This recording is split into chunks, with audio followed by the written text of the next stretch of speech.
Good evening, councillors and members of our community.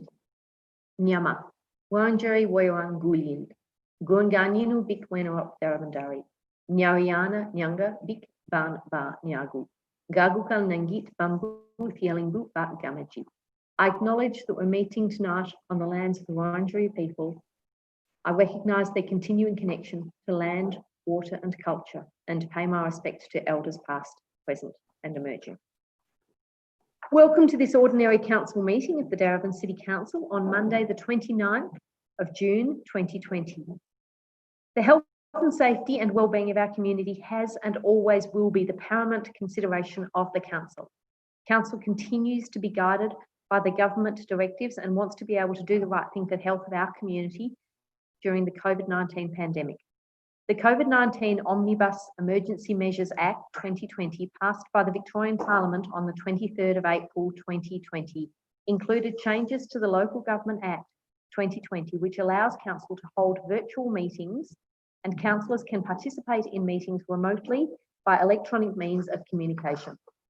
This meeting is being live streamed via a link on the council website so that the public will be able to view the proceedings of the meeting.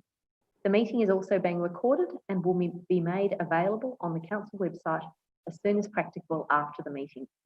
We are being guided by a ministerial practice note on virtual meetings issued by the Minister for Local Government.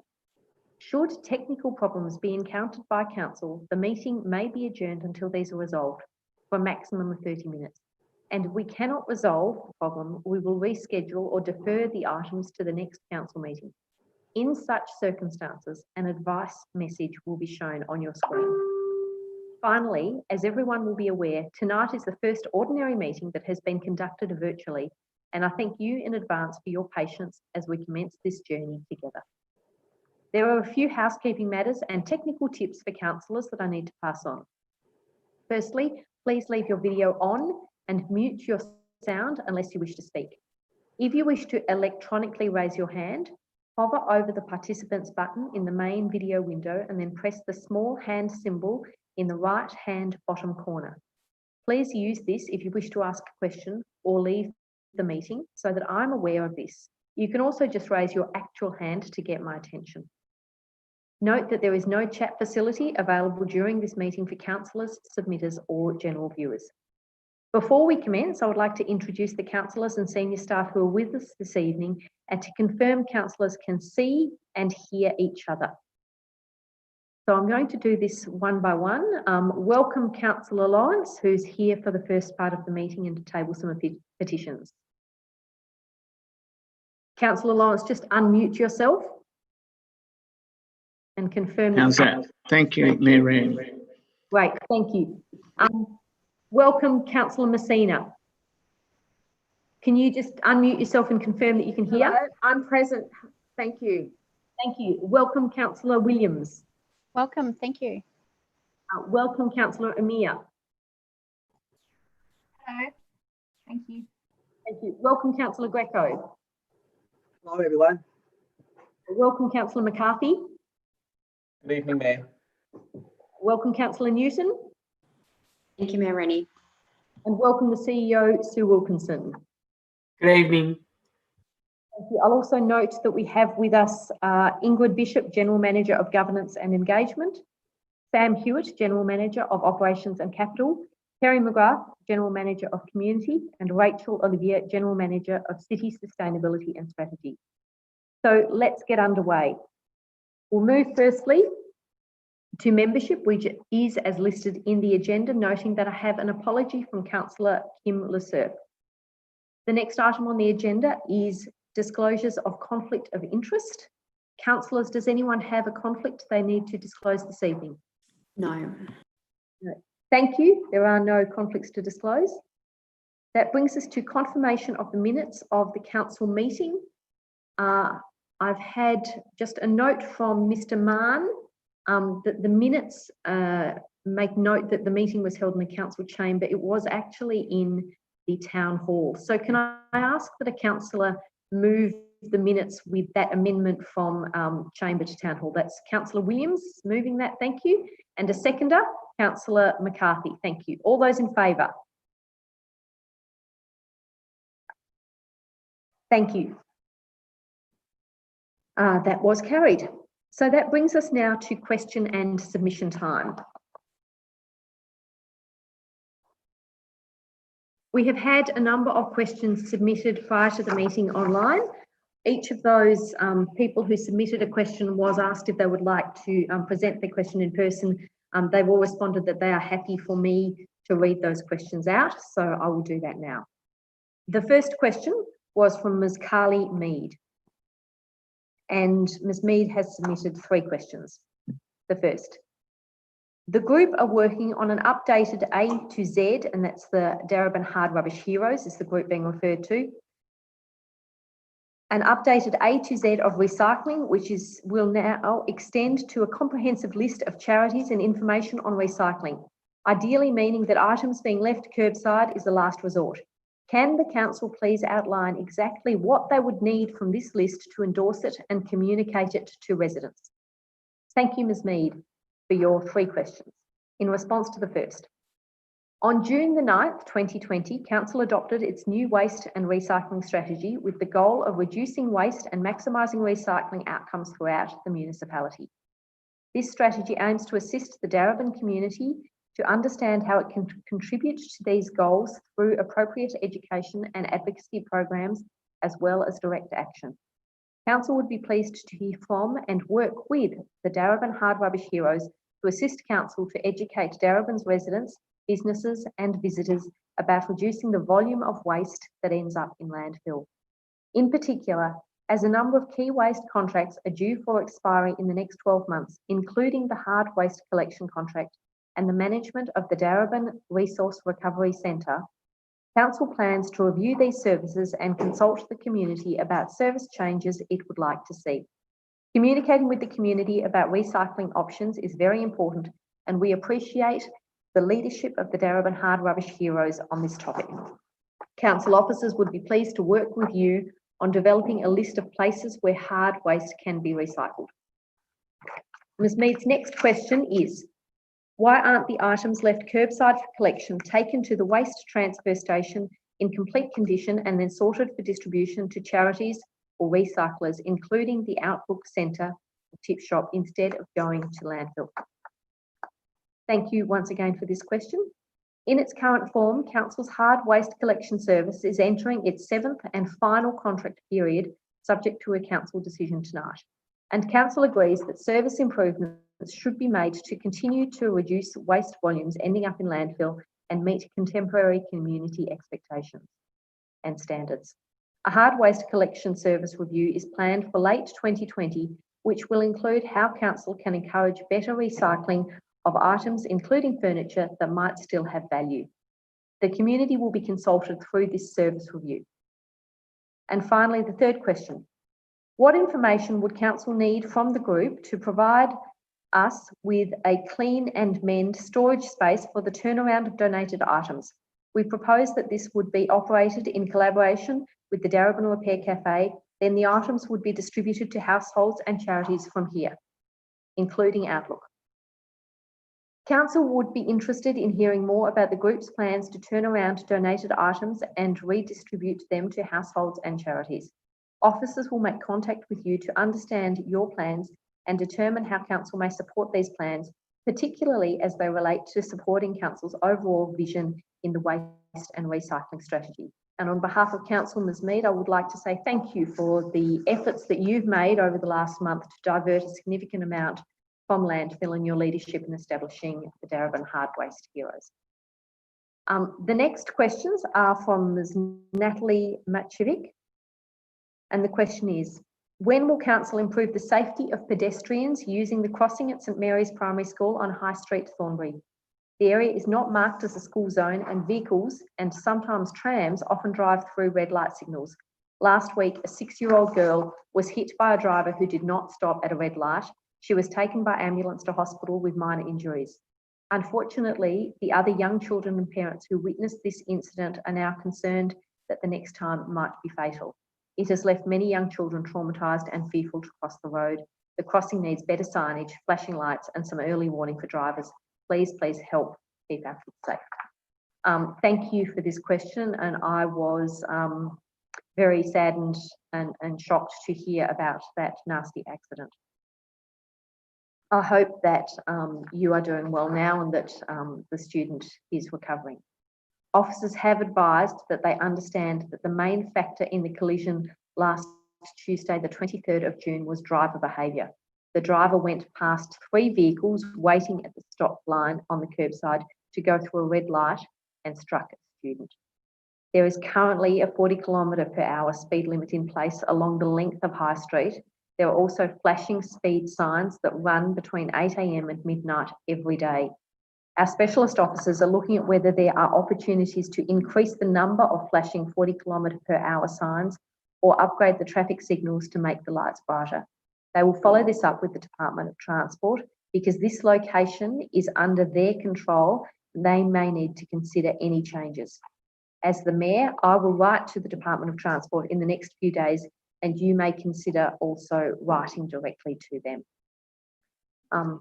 The next questions are submitted by Ms. Penelope Bennett. Why has the section of High Street Thornbury that is declared a road been excluded from the proposed investigation for space reallocation when many shops are on this stretch of road and the footpath space is totally inadequate and prohibitive even in normal times? And this question relates, I believe, specifically to item 7.9 on our agenda tonight. Thank you for your question and interest in this topic. Council is considering a report on this tonight, and I need to be careful in my response so as not to preempt Council's decision. I know you have also made a submission to Council on this topic, and I can confirm that this has been circulated to councillors. In response to question 1, officers have advised me that the main reason this section of High Street wasn't included in the investigation proposal is that this section of High Street is under state government control. That means it's not a road that council can make adjustments to. Rather, council would have to advocate to the state government to make. Your second question. What is the commitment beyond investigation for the High Street, Westgarth to Darebin Road and Normanby Avenue to Dundas Street to reallocate car parking space for people walking, cycling and using local businesses?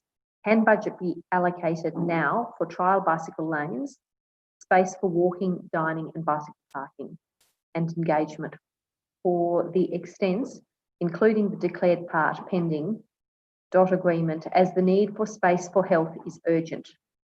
And could council please commit extra budget for engagement, including a component of child-friendly city engagement for the High Street and other streets, so the needs of children and families walking and cycling are better incorporated? In regards to questions 2 and 3, officers advise that at this point in time, they don't have a clear estimate of costs that would be required. Investigation is needed to estimate costs. In regards to what council's commitments are, that will be a matter that council considers tonight in its decision, and I will therefore take the rest of your question as a submission.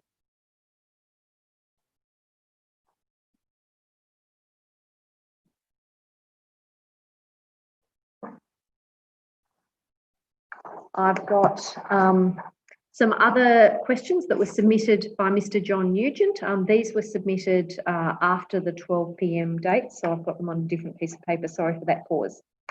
Mr. Nugent has submitted these questions. Re COVID-19, could you advise when the decision was made to hold this meeting virtually?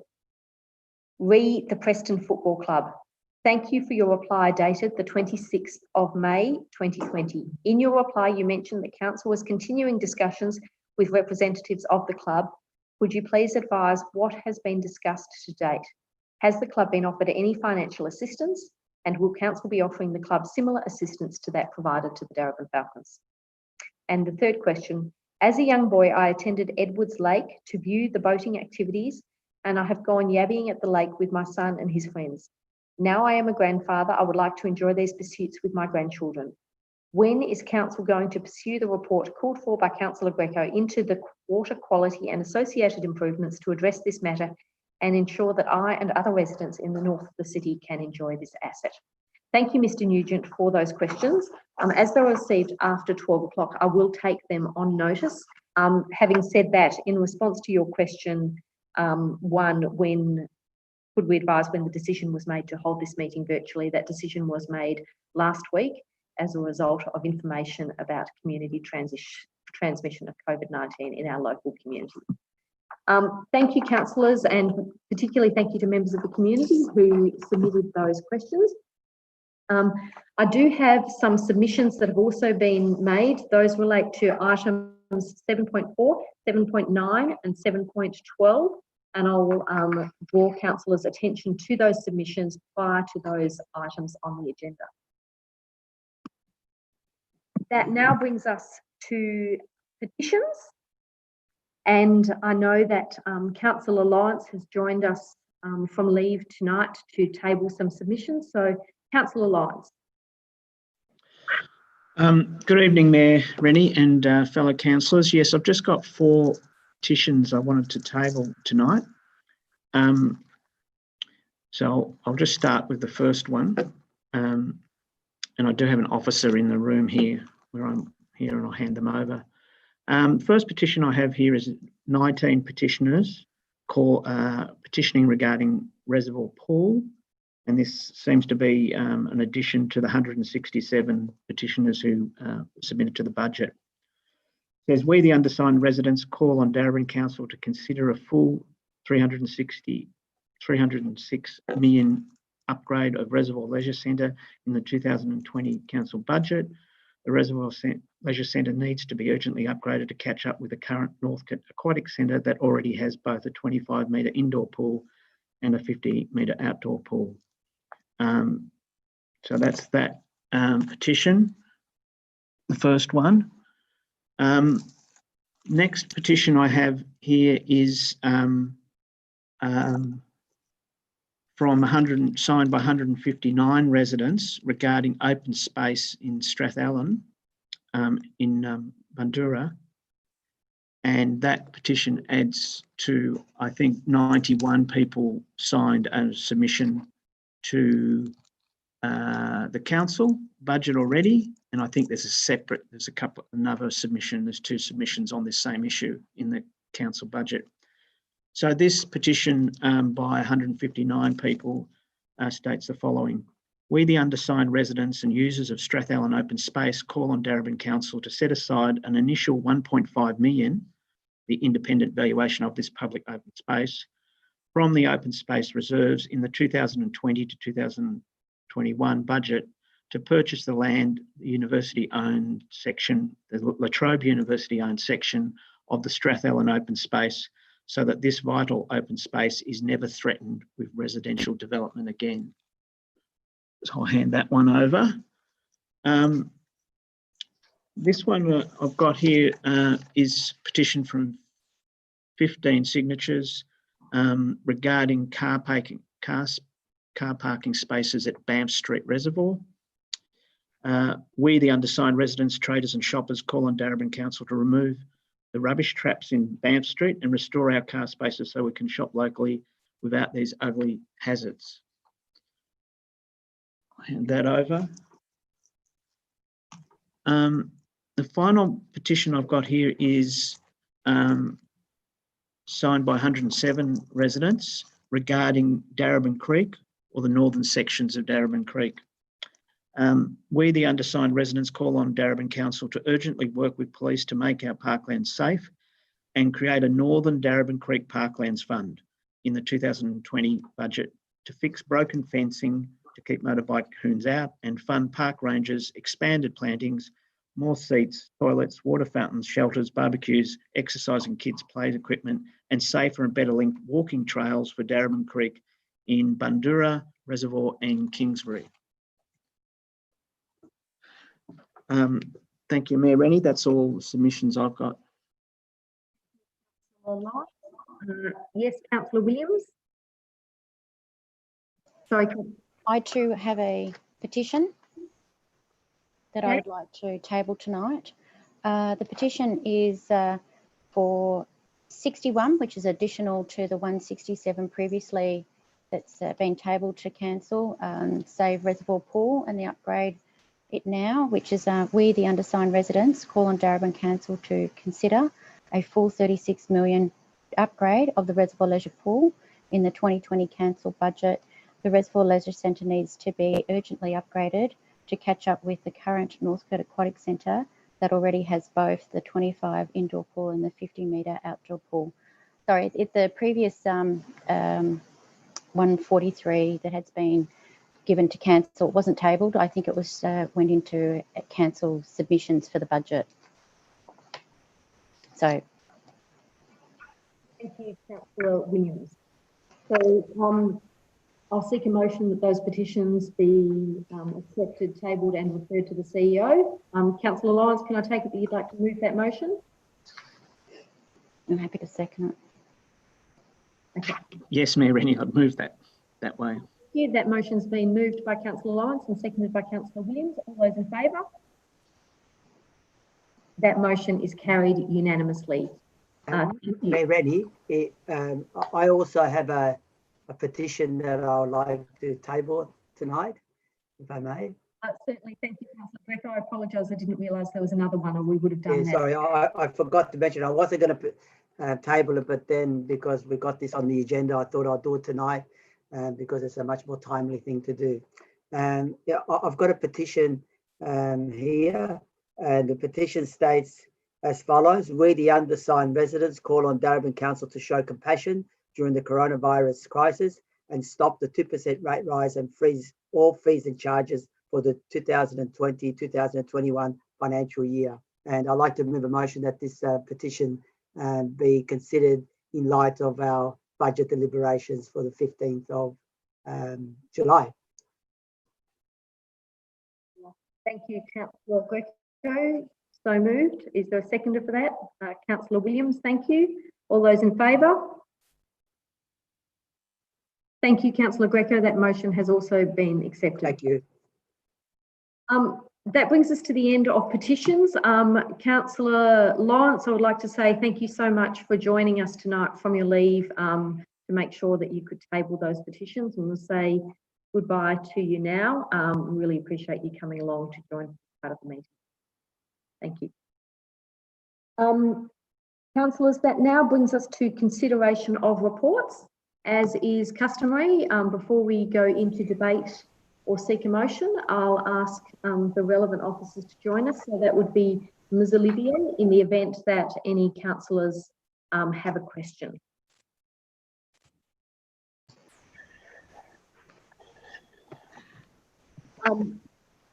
Thank you. We have Ms. Olivia with us. It looks as though Councillor Williams has a question. Oh no, I thought there was no question, so I was happy to move the motion. Okay. Thank you, Councillor Williams. I'll just confirm whether there are any questions or not. No. So, Councillor Williams, you've indicated that you're happy to move. Is that the officer recommendation? Absolutely. Thank you. Thank you. And is there a seconder for that? Councillor Amir, thank you. Councillor Williams, over to you. You have 3 minutes, and I think we'll probably get a clock up on the screen so that everybody can see that. We'll just see how that goes. Okay, thank you very much. Come tonight is the recommendation in reference to cat curfew to endorse the draft proposal for the dusk till dawn cat curfew for consultation with the community, which will be between 7 p.m. and 7 a.m.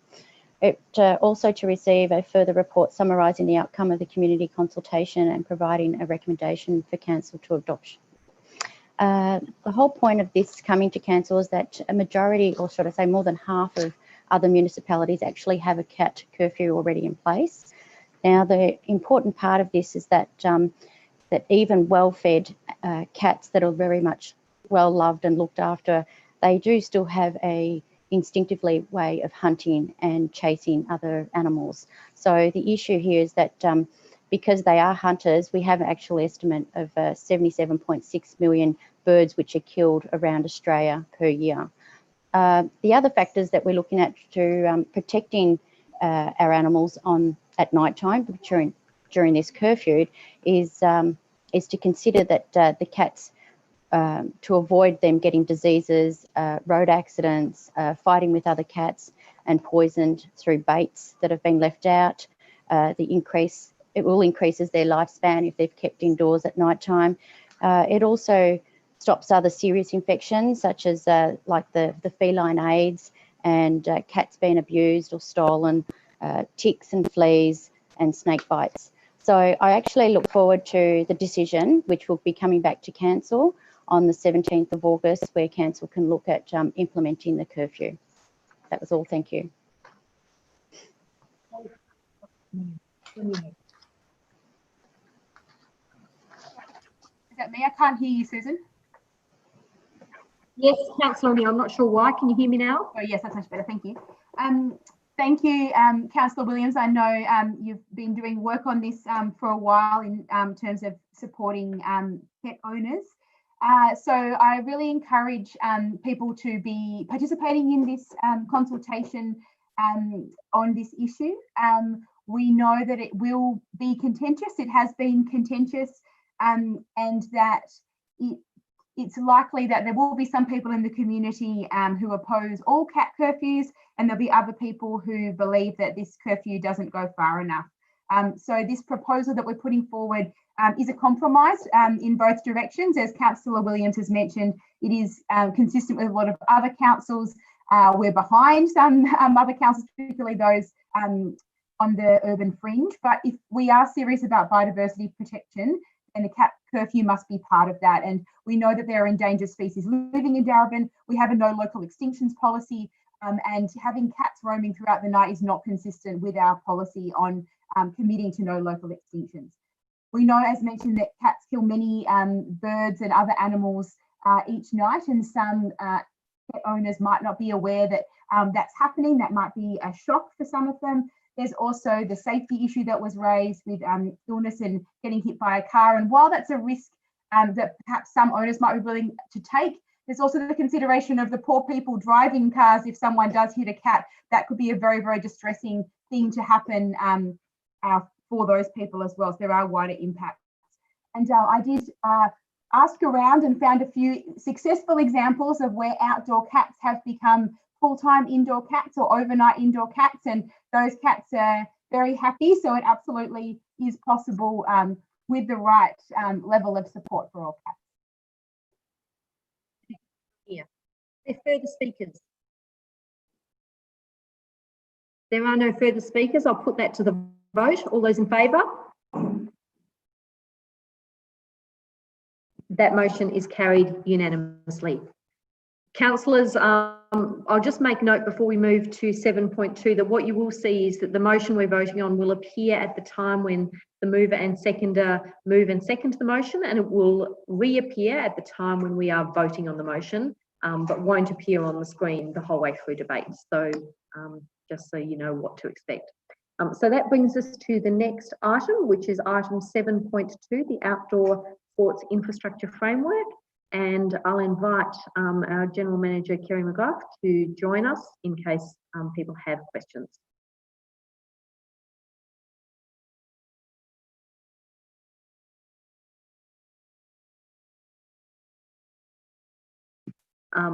Or Felicity Lay may be joining us.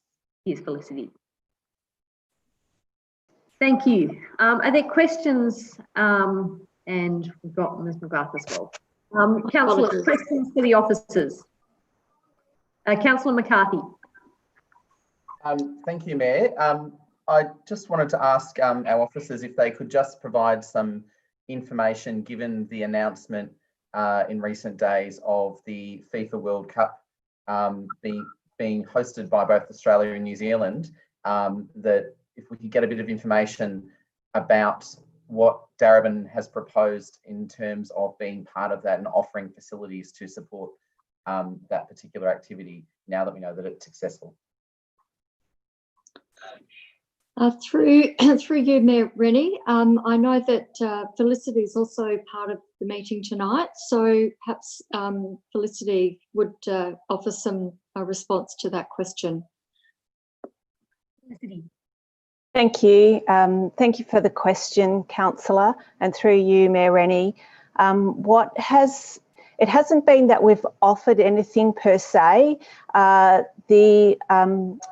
We received about, it would be at least 12 months ago now, an inquiry if our if the facilities at the John Cain Memorial Park would be available for training purposes if the bid were successful.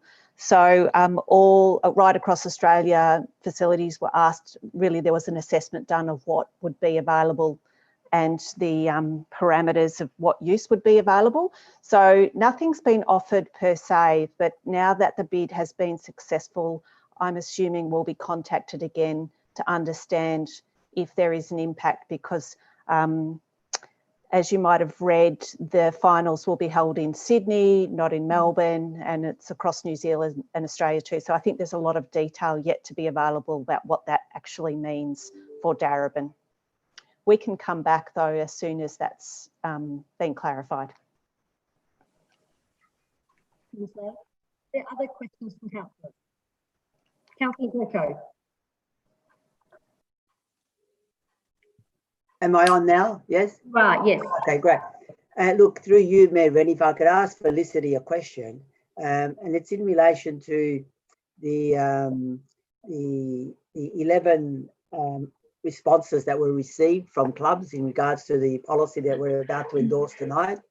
And my question is, what has been the club's response, specific response in regards to trying to increase the participation levels of particular target groups in our community? And I'm referring to here women, Aboriginal people from cold background, people with disabilities, etc. So thank you for the question, Councillor Greco, and through you, Mayor Rennie. I think the responses from clubs has been, it really varies from club to club, but our clubs are certainly engaged on the issue around increasing participation. And as the report mentions in the introduction, one of our levers that we use is the strategy around what's called the participation, the performance subsidy program. And that means that clubs can demonstrate how they are achieving outcomes on a range of criteria. One is governance, but one is participation. And through that mechanism, we leverage subsidies for the annual or seasonal leases agreements that we go into. So that's proven to be a really effective methodology for getting clubs to demonstrate what they're doing. And some of our clubs also have strategic plans or participation plans that they then put together so that they can very deliberately work towards outcomes that they set. So it's something that all the clubs are engaged in to varying different degrees depending on who they are and where they're at the moment. Okay. Councillors, are there further questions? No, I'll therefore ask you, Councillor Messina. Through you, Mayor Rennie, as you know, many of us councillors were present at the sports breakfast earlier on in the year, and I took note of the excellent work that facilitated by some of the sports clubs around mental health. So I'd like to ask, has that holistic view of mental health been put into this particular framework in terms of the rating scale? Thank you for a question.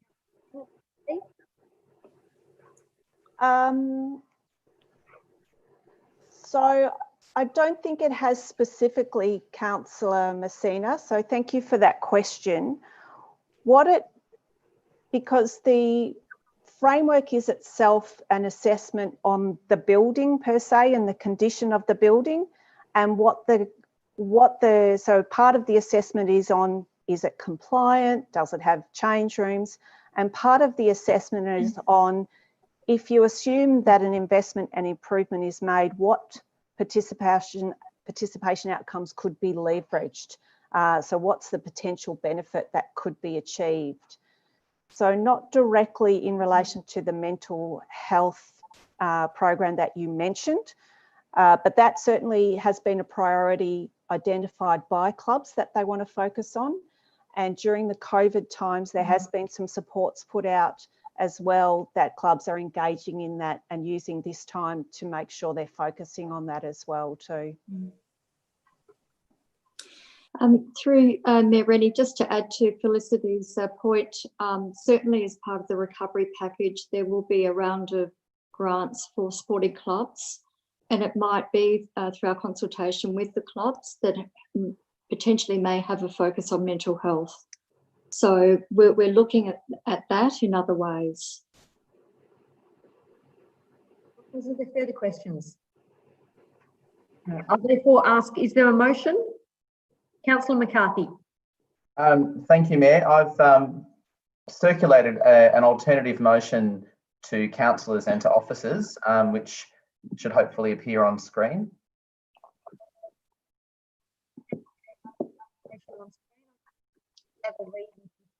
That is the motion you intend to move.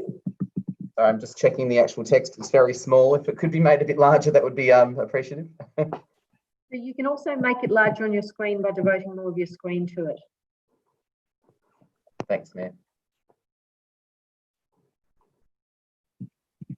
I'm just confirming that the text is correct. That does look correct. If I may just seek a clarification, with Councillor McCarthy, we had put in some additional points in relation to point number 4. I'm not sure if Councillor McCarthy saw those. They were sent to him to incorporate those points at point number 4, and I don't seem to see them there at the moment. I think, Councillor Greco, I have to go to Councillor McCarthy in the first instance and confirm what it is he wishes to move. So Councillor McCarthy has indicated that the motion on the screen was the motion he intended to move. Is that still correct, Councillor McCarthy? yes, sorry, Mayor. I can see the point Councillor Greco is referring to in point 4. It should read, the final word should read, to help increase target group participation, rather than women's and girls' participation. I think that's referring to the target groups previously identified. Thank you, Councillor Greco. So we just make sure that the motion is as intended by the mover. Is there a seconder for that motion that Councillor McCarthy has proposed? That's correct. I'm happy to move that way. And Mayor, I'm happy to second it with that now that it's been all tidied up. Okay, thank you. We have a mover and a seconder. As that is different from the officer recommendation in the report, I will ask once again if there are any questions of councillors or of the officers from councillors. There are no questions. So Councillor McCarthy is the mover. Over to you. You have 3 minutes. Thank you, Mayor, and thank you, Councillor Greco and other councillors for their contribution to this particular motion, and also a big thank you, of course, to everyone who has contributed to where we've gotten to with this particular framework. And I would acknowledge the work of Felicity Lay, one of our officers who spoke earlier, and her team. This is a piece of work which is by no means an easy piece of work to put together, because it asks us as a council to look ahead at what are not only the demographic trends and the trends in growth in activity, but to also challenge some of the sort of practices and underlying ideas that have driven council's investment in sporting infrastructure, particularly in outdoor areas.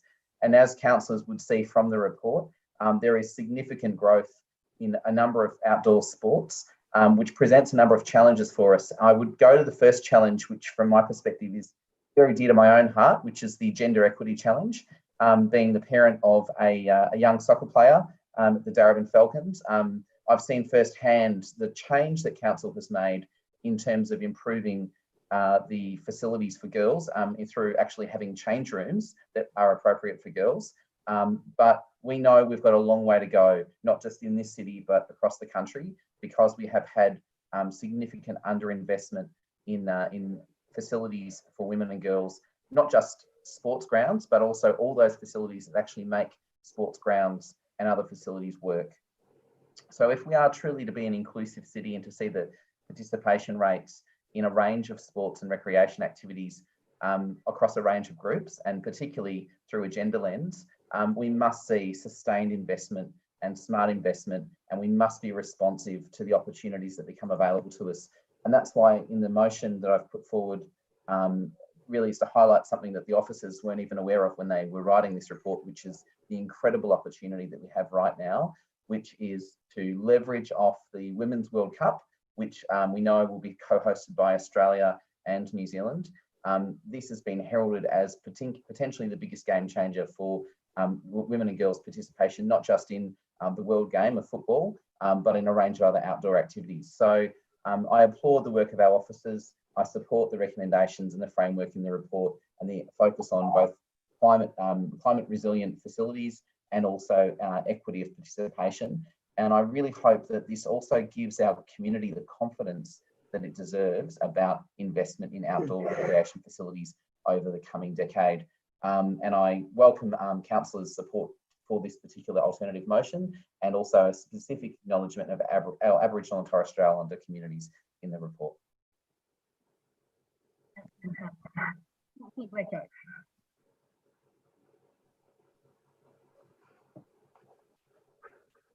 Am I on, Mayor Rennie? Yeah, thank you. Yeah, look, first of all, I'd like to thank Councillor McCarthy for putting forward the alternative motion, which actually articulates some of the, I think, the more salient points of what this particular strategy or policy will represent in the next 10 years. Whilst we're talking about infrastructure, as we know, and sport infrastructure, as we know, infrastructure is not neutral, and that infrastructure is intrinsically linked with questions of participation and increase in the participation of particular groups in our community that are underrepresented in outdoor sport. We know that some of the information that we have, even though it's not thorough information, but we know that there are groups that are very underrepresented in participation in outdoor sport. And what the motion does is that it actually articulates the need for us to have some base data so that we can actually measure over the 10-year period that this infrastructure strategy is going to be put in place, that we measure whether we are actually improving the participation levels of particular groups in our community. That's important that we do that, because it's no good to just hope that participation is going to increase. Whilst we've got a strategy that is weighted towards, to a certain extent, I would have liked to see much more, but it is weighted towards increasing the participation of certain groups.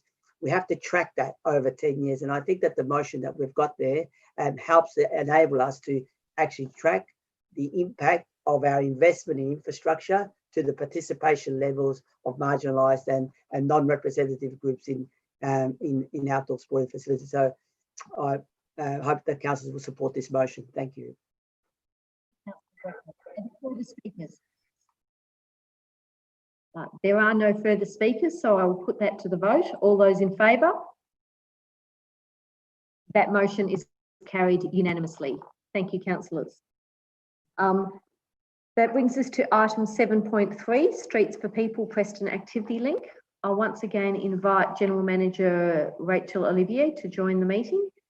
Councillors, does anyone have any questions in relation to this agenda item?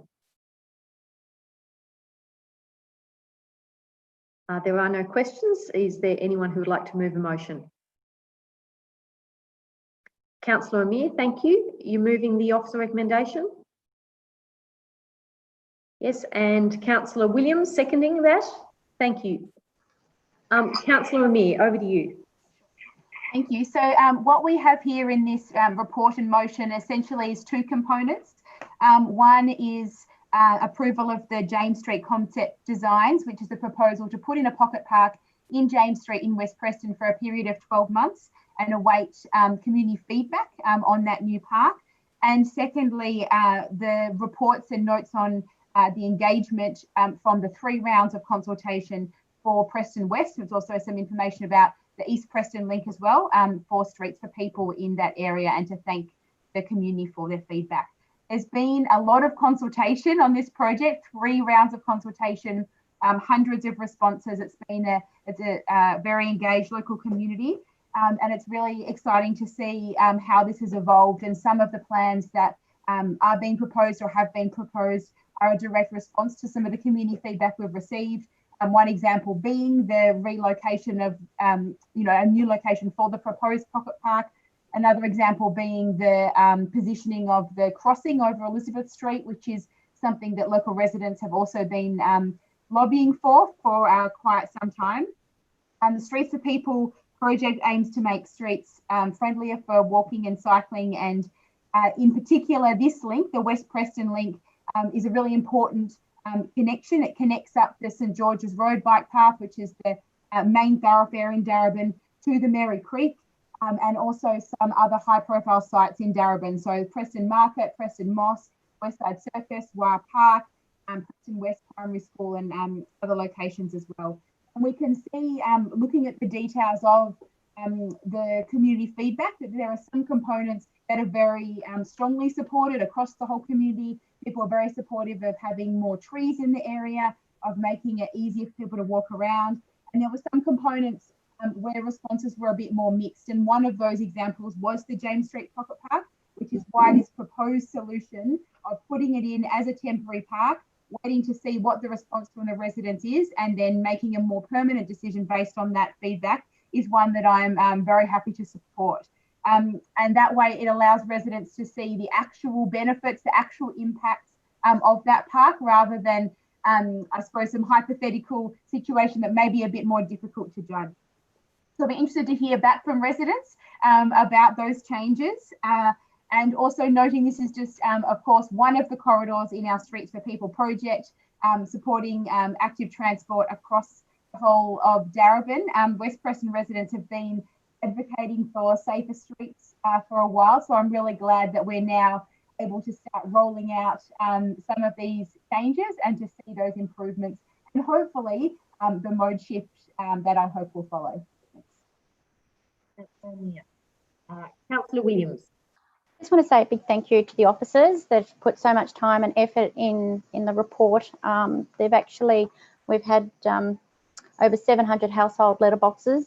We've had over 130 people who have visited to Your Say website page.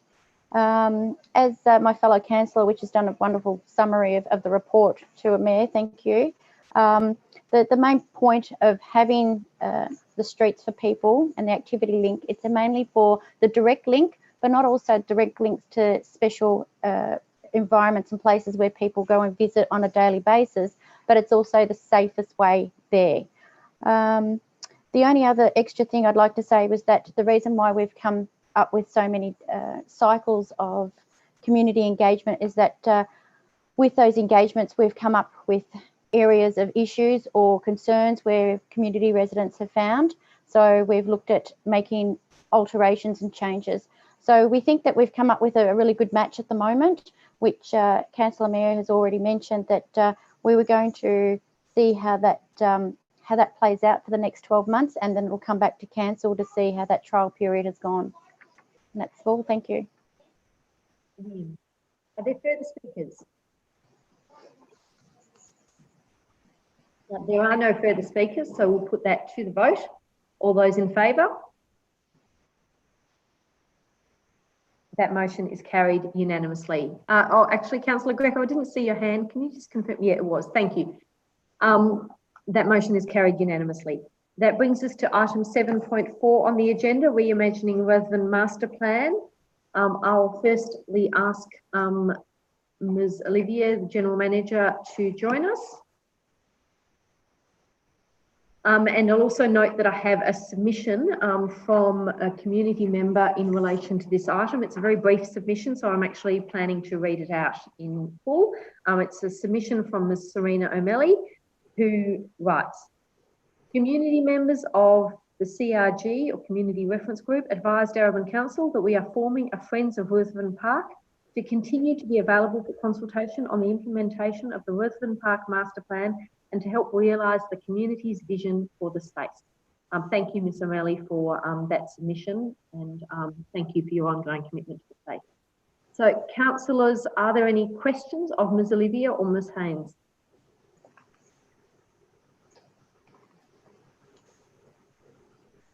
Thank you to those officers for joining us. I'll ask if there is a motion. Councillor Newton.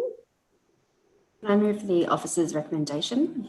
Thank you. And that's Councillor Greco who's indicating a wish to second it. So Councillor Newton, over to you.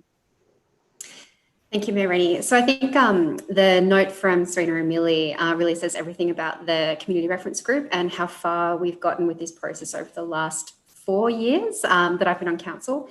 So this has taken us a long time to get there. So we purchased the site in 2016. We had some plans that we thought might be good for the site that we really, really strongly heard from the community that they weren't keen on, which was thinking about things like a children's hub on the site. So that's been pared right back.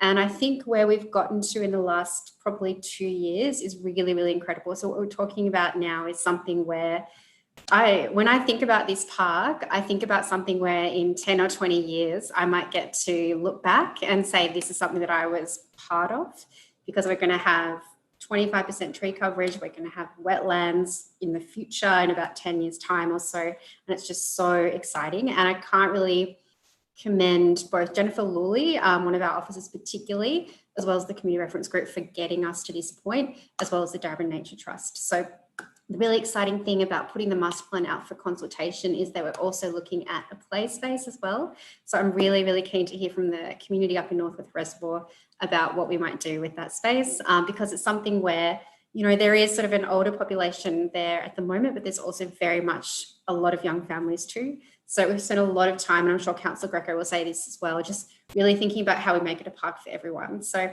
I'm really, really excited about this one, and I really commend the CRG, Jennifer Lawley particularly, and the Darwin Nature Trust for their work on this, as well as the wider community.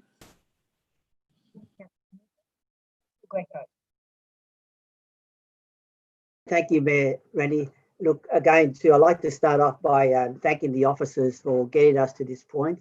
It's been a mammoth task, and we've actually seen the inception of this project from being an old school, basically, a discarded wasteland of an old school. Council purchasing the property, we went through that struggle with the state government, and now look what we've done. We've actually developed a very comprehensive master plan that actually sets a vision for what is going to happen in that park.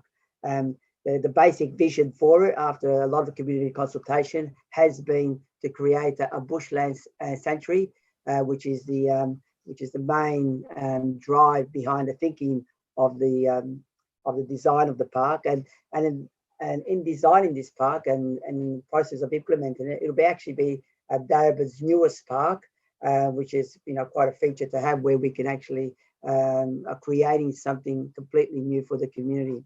The other thing that needs to be mentioned, I think Councillor Newton touched on this, whilst there's an older community in that area, the community is actually changing. A lot more younger families in there. As a matter of fact, I was there yesterday walking around the park with my grandson, 2.5 years old grandson, who, as the park gets developed, they will get actually to enjoy that park, given that they live in that vicinity. The other thing that's also encouraging to see is that not only has the community reference group put a lot of work in helping the council create its vision, but also it's really good to see, and thank you, Mayor Rennie, for reading out that submission, that our Friends of the Riven Park group is going to be set up in order to monitor the future implementation of the master plan. So well done to everybody involved. Thank you, Councillor Greco. Are there any further speakers? Councillor McCarthy. Thanks, Mayor. I just wanted to just propose insert point 3, and so the current point 3 would become point 4, and the amendment would be simply to insert notes the formation of Friends of Ruthven Park by the CRG members. Happy to accept that. Happy to accept. Okay, thank you, Councillor McCarthy. That's been accepted by the mover and seconder.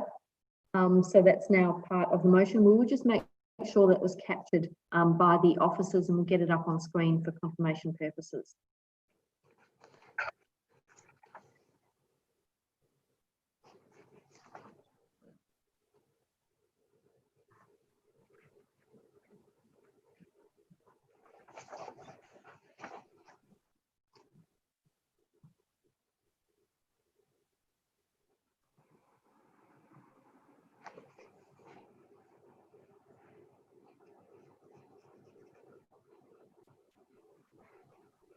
So councillors, you'll see that we've now had that shared as proposed with Councillor McCarthy's having incorporated notes the formation of the Friends of Working Park by CRG members.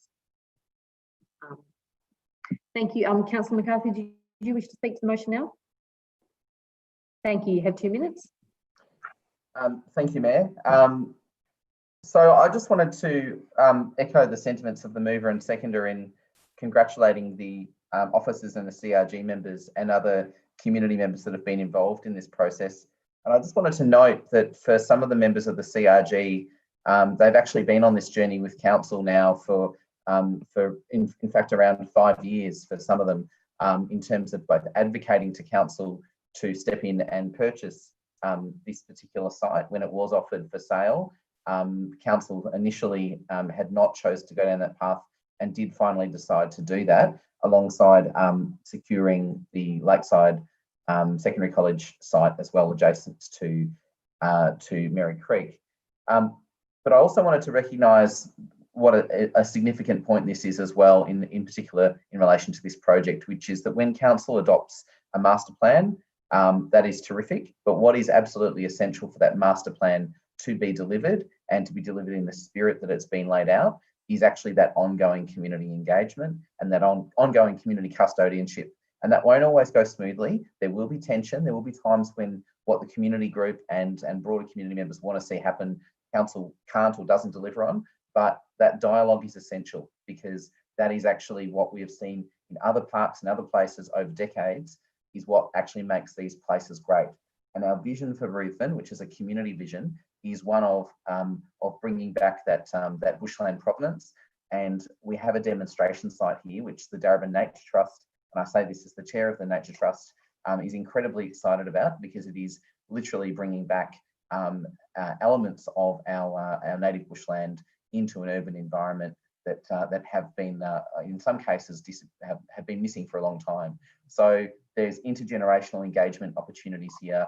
There's nature engagement opportunities. And I think we'll find that this will be, yes, a local park, but it will also be a place that people want to come and spend some time and actually connect.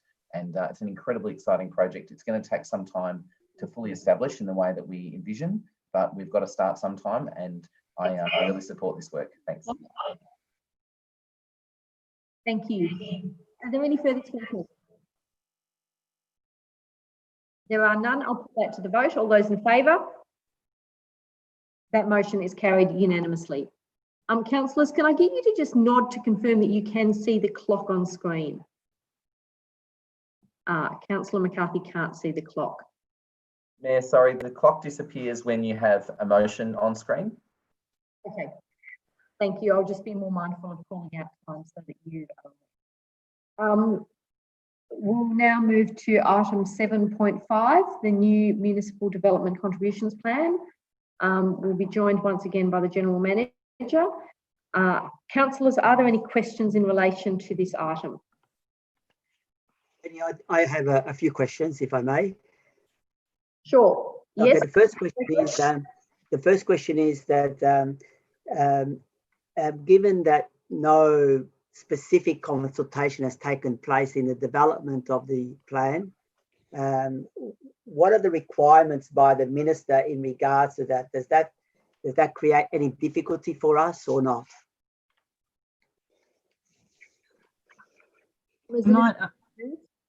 I might ask Ms. Haynes to answer that in the first instance. Sure. Through you, Mayor Rennie.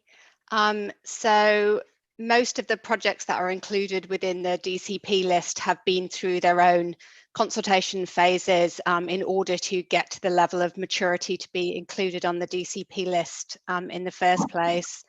And then the entire DCP will still go through the normal statutory process when the PSA, the Planning Scheme Amendment process, is put onto exhibition. So there will still be that opportunity then for anyone who wishes to submit to that to do so in the normal way. And thank you for that. And just my other questions are, in looking at the plan, I've noted that a lot of the projects are on the, if you like, on the southern end of the city. Is there any particular reason why that is the case? And secondly, throughout the life of the plan, will there be, are we fixed on what we currently put in, or is that variable over the life of the plan depending on the various needs of the community, etc.? Yep. Again, through you, Mayor Rennie. So the projects that have been selected are all selected on the basis of the level of information we have around scope and surety around costings. So there's kind of specific criteria about the types of projects that can be included, because we have to have a lot of confidence that they can be delivered in order to include them on the list, because they lock council into that delivery. So you really need that quality of information and all of the due diligence to have been done. So that's the projects that would be included on the list across the municipality. In terms of what might change, what we're doing is proposing to build in a review period of around 3 years. So we would be able to review then whether or not the list is still the correct list, or whether or not there's things that we wanted to add to that. And then, of course, council can choose to implement new DCPs whenever it wishes to do so, if the needs of the municipality change. So if I just may ask a supplementary just to clarify, so does that mean that in 3 years' time, council in that review can actually then determine other projects to be included, to vary, if you like, to put in a variation for other projects to be included as part of the DCP levy? Is that right? Yes, that's correct. Thank you. Thank you for those questions, Councillor Greco. Councillors, are there any further questions? Councillor Newton. Just thought of this, so feel free to take it on notice if you need to. I was just wondering, with the pandemic and what's happening with everything at the moment, how does this compare to other councils in terms of their DCPs, and do you think it's possible it could be a disincentive to build in Darebin?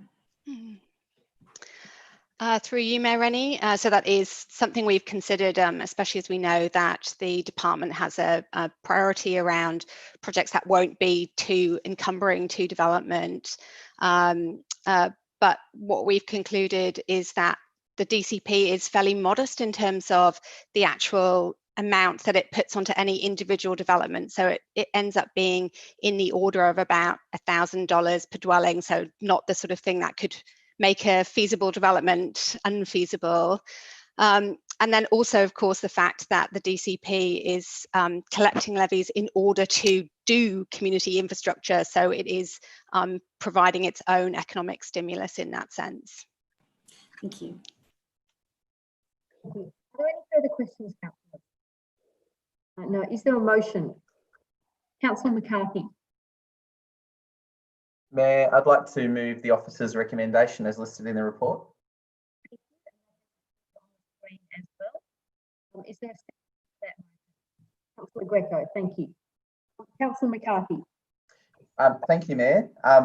It's a real pleasure that this item's come to us.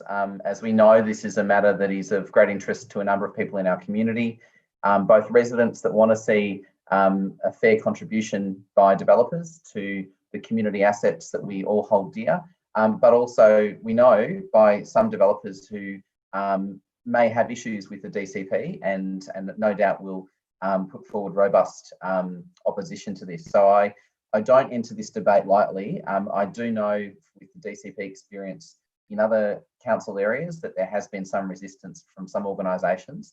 And I maintain my view that the best approach would be a statewide DCP. However, we don't have that. That's not on the table, and the government has not moved that way, despite making sounds in that direction a number of years ago. And I make that point because that has actually been one of the contributing factors that has slowed the progress of this DCP, is the uncertain environment at the state level in terms of whether or not there would be a state DCP or not. As councillors would know, the DCP that we previously had expired in 2014. Council has wisely carried over those funds to support the construction of the multi-sport stadium as a facility of benefit to all of Darebin. And here we have a DCP, a proposed DCP, which needs to have the assent of the minister. Should that have that, then of course we have to have identified, and we have done that with this report here tonight, a series of projects that will be of significance either to the entirety of Darebin or to particular parts of Darebin. The DCP has to be grounded in evidence, and what we have here is a strong evidence base of the gap in provision of infrastructure to support new developments. A development contributions plan is by no means an easy exercise to get over the line, and so I think this will require strong support from our community to communicate to both the minister and the relevant agencies that this is something they want to see and that they expect to see and have expected to see for some time. I would also just note, and our officers have done a mountain of work to get us to this stage, that we need to be incredibly rigorous to make this case. So we have to be watertight because there will be stiff opposition to this proposal. The first hurdle that we have to get past, of course, is getting the Minister for Planning to authorise the preparation and exhibition process. And then, of course, there's the community engagement process. So the motion here in front of us, councillors, seeks to get that process underway and also to seek community and stakeholder feedback. And finally, to enable our officers to make the changes as required as we go forward. So I fully endorse what's in front of us, and I really hope we can get this moving.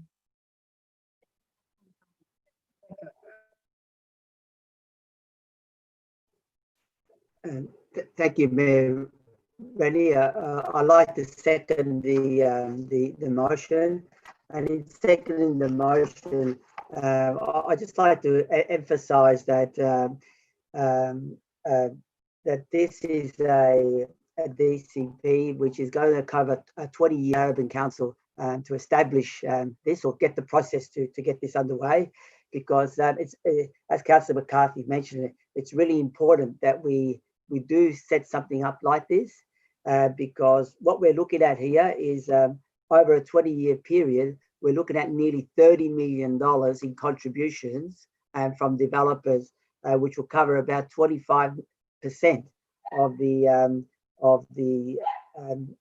cost of the identified projects. So it's a significant amount of money that needs to come into the city from development, given the extra stress that will be placed on our city in relation to the use of the infrastructure. So it's important that we get this process underway and that we get it endorsed by the minister, goes out to exhibition, and that finally gets established as part of our overall council policy. As Councillor McCarthy mentioned, it needs to be robust because it'll be heavily scrutinised by the development industry. So we would really need for it to be tight, and so that it actually gets across the line. Also, what's mentioned in the report, and I think it's worth stating here, is that there won't be a DCP applied to reinstatements. That is for if you build a single dwelling or if you have a renovation or a carport or things like that, that will not be affected. I'll just leave it there, Mayor Reddy. Thank you. For further speakers? There are none. I'll put that to the vote. All those in favour? That motion is carried unanimously. Thank you, councillors. That now brings us to item 7.6, intention to declare a special charge scheme. Once again, I'll ask the General Manager, Ms. Rachel Olivier, to join. Councillors, are there any questions in relation to this item? There are no questions. Is there a motion? Thank you, Councillor McCarthy. Happy to move the officer's recommendation as listed, Mayor. Thank you, and we've got that up on screen. Is there a seconder for that motion? Thank you, Councillor Amir. Councillor McCarthy. Thank you, Mayor. In the interest of time, I would just note that in this particular batch of the Solar Saver program, we have 13 households included, so it is a smaller batch. We are moving through as an organisation, moving through the list of people who have gone through the assessment process, the application process, and of course have gotten over the line in terms of getting all the paperwork through. There is a little bit involved, and it's really important that we get that right before we bring this to the chamber.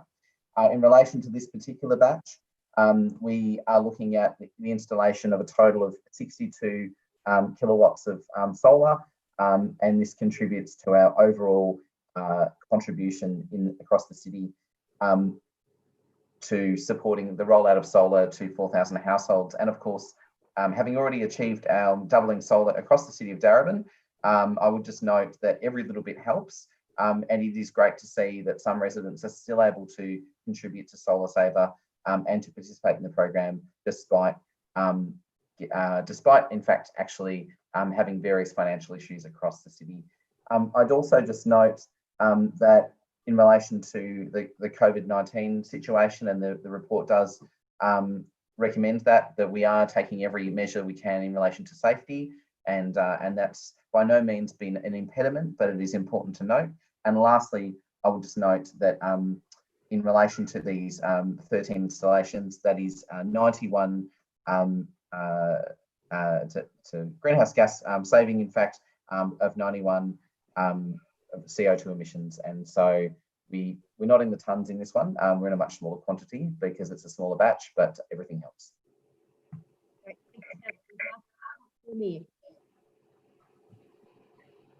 Thank you. I'll keep it short as well. So as Councillor McCarthy mentioned, it is a smaller list than we often have for reasons we've spoken about before, but we're hoping that there'll be quite a number of residents who will be participating in the bulk buy program of solar panels across Darebin.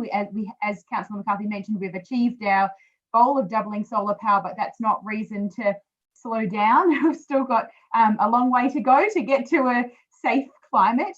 And I hope this won't be the last batch this council term, but I think it is worth mentioning that even though this has been running for a long time, it is still a program that is looked at one of the, the flagship programs for Darebin, a shining light of possibility of having something that is so practical, that is so accessible for low-income households, and has that triple bottom line around the environment and social disadvantage, and also mitigating the current risks of climate change, not just the future risks.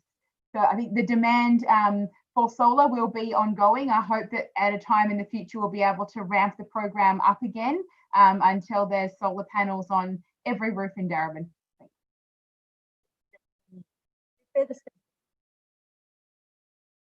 I'll put that to the vote. All those in favour?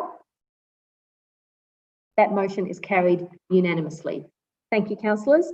We're now at item 7.7, Suburban Rail Loop. I'll invite General Manager Ms. Rachel Olivia to join us again in case anyone has a question in relation to this item. Thanks, Rachel. Councillors, questions? Councillor Greco. Just very quickly, I just wanted to ask our officers what level of engagement that they've had with the state government around this project, and if they could just provide some information in regards to that. Through you, Mayor Rennie, I might actually invite Philip Mellis to join us and answer that in the first instance. Yes, through you, Mayor. We've had several meetings amongst local governments about the Suburban Rail Loop. We haven't had any formal engagement yet from the state government on this project, probably because it's so far out in advance. And the authority was only established last year, but we are expecting to have more engagement through forums like the Metropolitan Transport Forum, which Darebin is a member of. Thank you. Mayor Rennie, I might just add that certainly we've talked to some of the senior bureaucrats about the project at different levels, and they're very clear that the state government's plans are essentially in line with what's been publicly announced.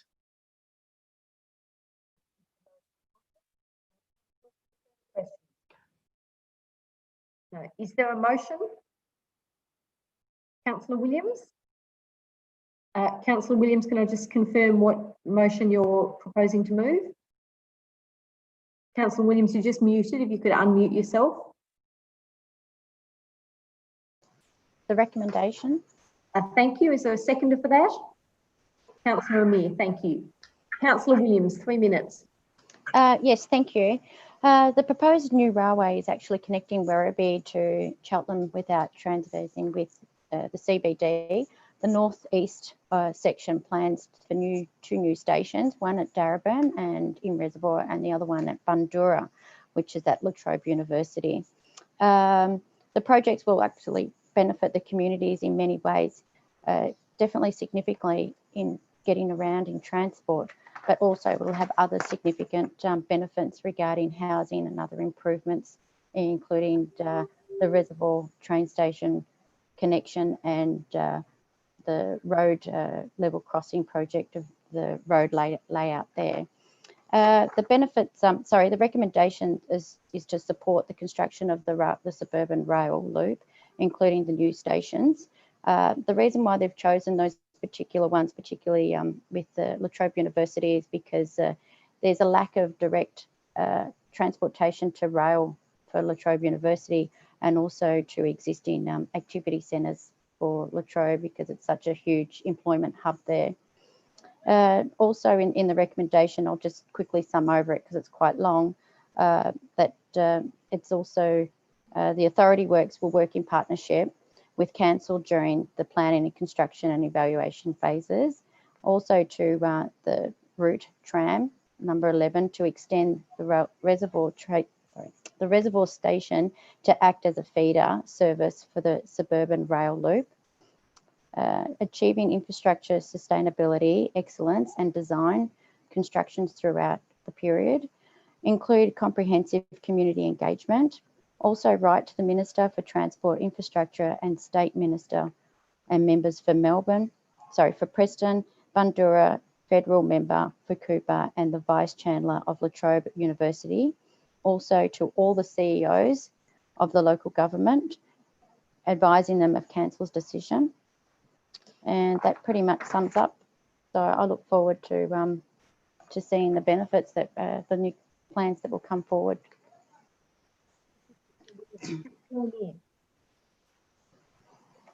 Thank you. Yes, it's exciting to see these proposals.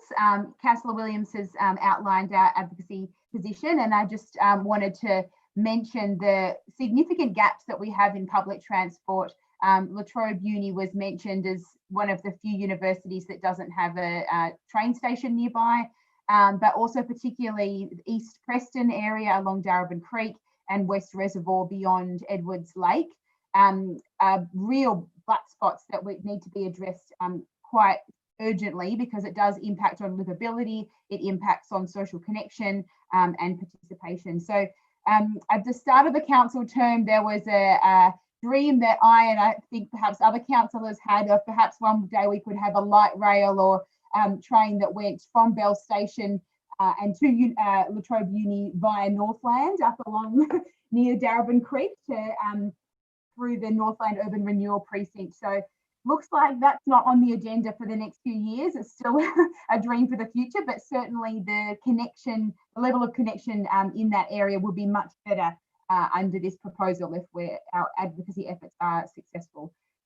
Also just flagging around how public transport is a key component in our response, or the response needed for the climate emergency, not to mention the health and social wellbeing and impacts for good connection. And also from a business perspective, it's quite challenging in a lot of parts of Melbourne to be travelling kind of crossways in the north to go east to west, whether that's towards Moreland or Banyule, and this helps address that.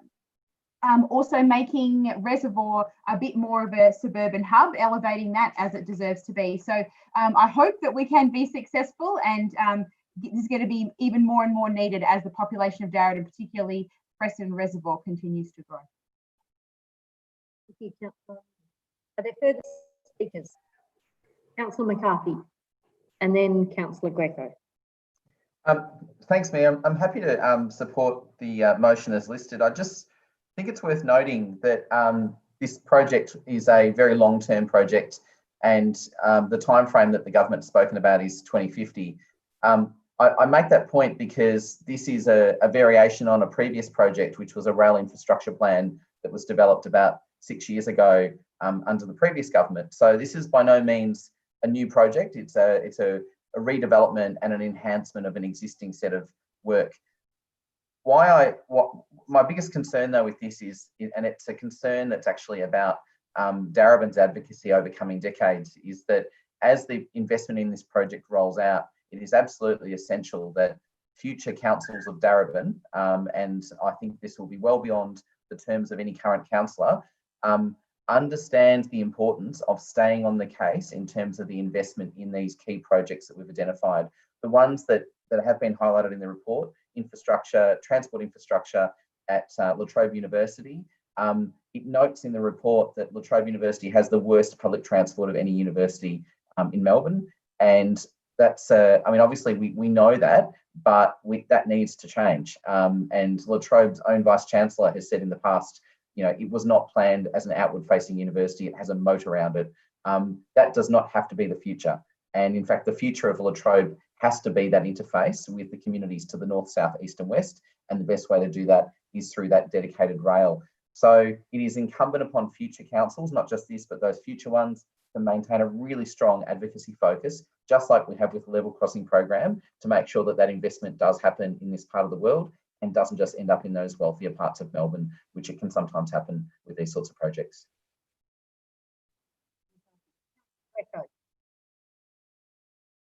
Thank you, Meredith. Look, I support what all of the previous councillors have said. I think this is a really important project, and as it's already been mentioned, we really have to keep, keep a close eye over it. As like in many other major cities across the world, the rail system, the transport system, is very interconnected, where you have loops running through, particularly the particular train systems. Here we don't have that in Melbourne. We have a hub and spoke approach. So this project is a long time coming, and as has been mentioned, it'll take a long time for it to be implemented. Unfortunately, we're on the end of the project, the stage that comes across Reservoir or comes across La Trobe University will be towards the end of the project. But notwithstanding that, I think we need to closely monitor that. The other thing that I find really interesting in relation to this is that in our advocacy, we're talking about train route number 11 as a feeder into the process. So I think that gives us additional arguments of the importance of really linking in both light rail and heavy rail, and ensuring that they're all interlinked. Also, I note that the Reservoir station has been built from a future-proof perspective to enable the tram route 11 to be linked in, and also I'm sure that it's been enabled for the loop to occur. I was going to mention in the last few minutes, and I hope that somebody can pick up on this amendment, because I failed to mention at the outset that at point number 3, that we also write to the upper house local members of parliament. And why that's important, I think, is that because there's a cross-party membership of the upper house in our region, so it'd be important to inform them of what our advocacy support is for this project. So I hope that another council would move that so that we can incorporate that into the motion. Further speakers. Councillor Messina. Thank you. Through you, Mayor Rennie, I just want to echo my fellow councillors, but also note as a delegate, along with Philip Mellis on the Metropolitan Transport Forum, there has been some advocacy work that's been discussed at that particular forum. And the advocacy and this particular motion is quintessential to ensure that social connection and that tram link to Reservoir Station. I've been fortunate enough to see the master plan for La Trobe University and their explosive and vast area that they're going to undertake. The public transport system, which is noted as the worst in any university at this particular time, is imperative. It's social connection for the success of La Trobe University and the demographic and the explosion that's happening around Reservoir and that particular link.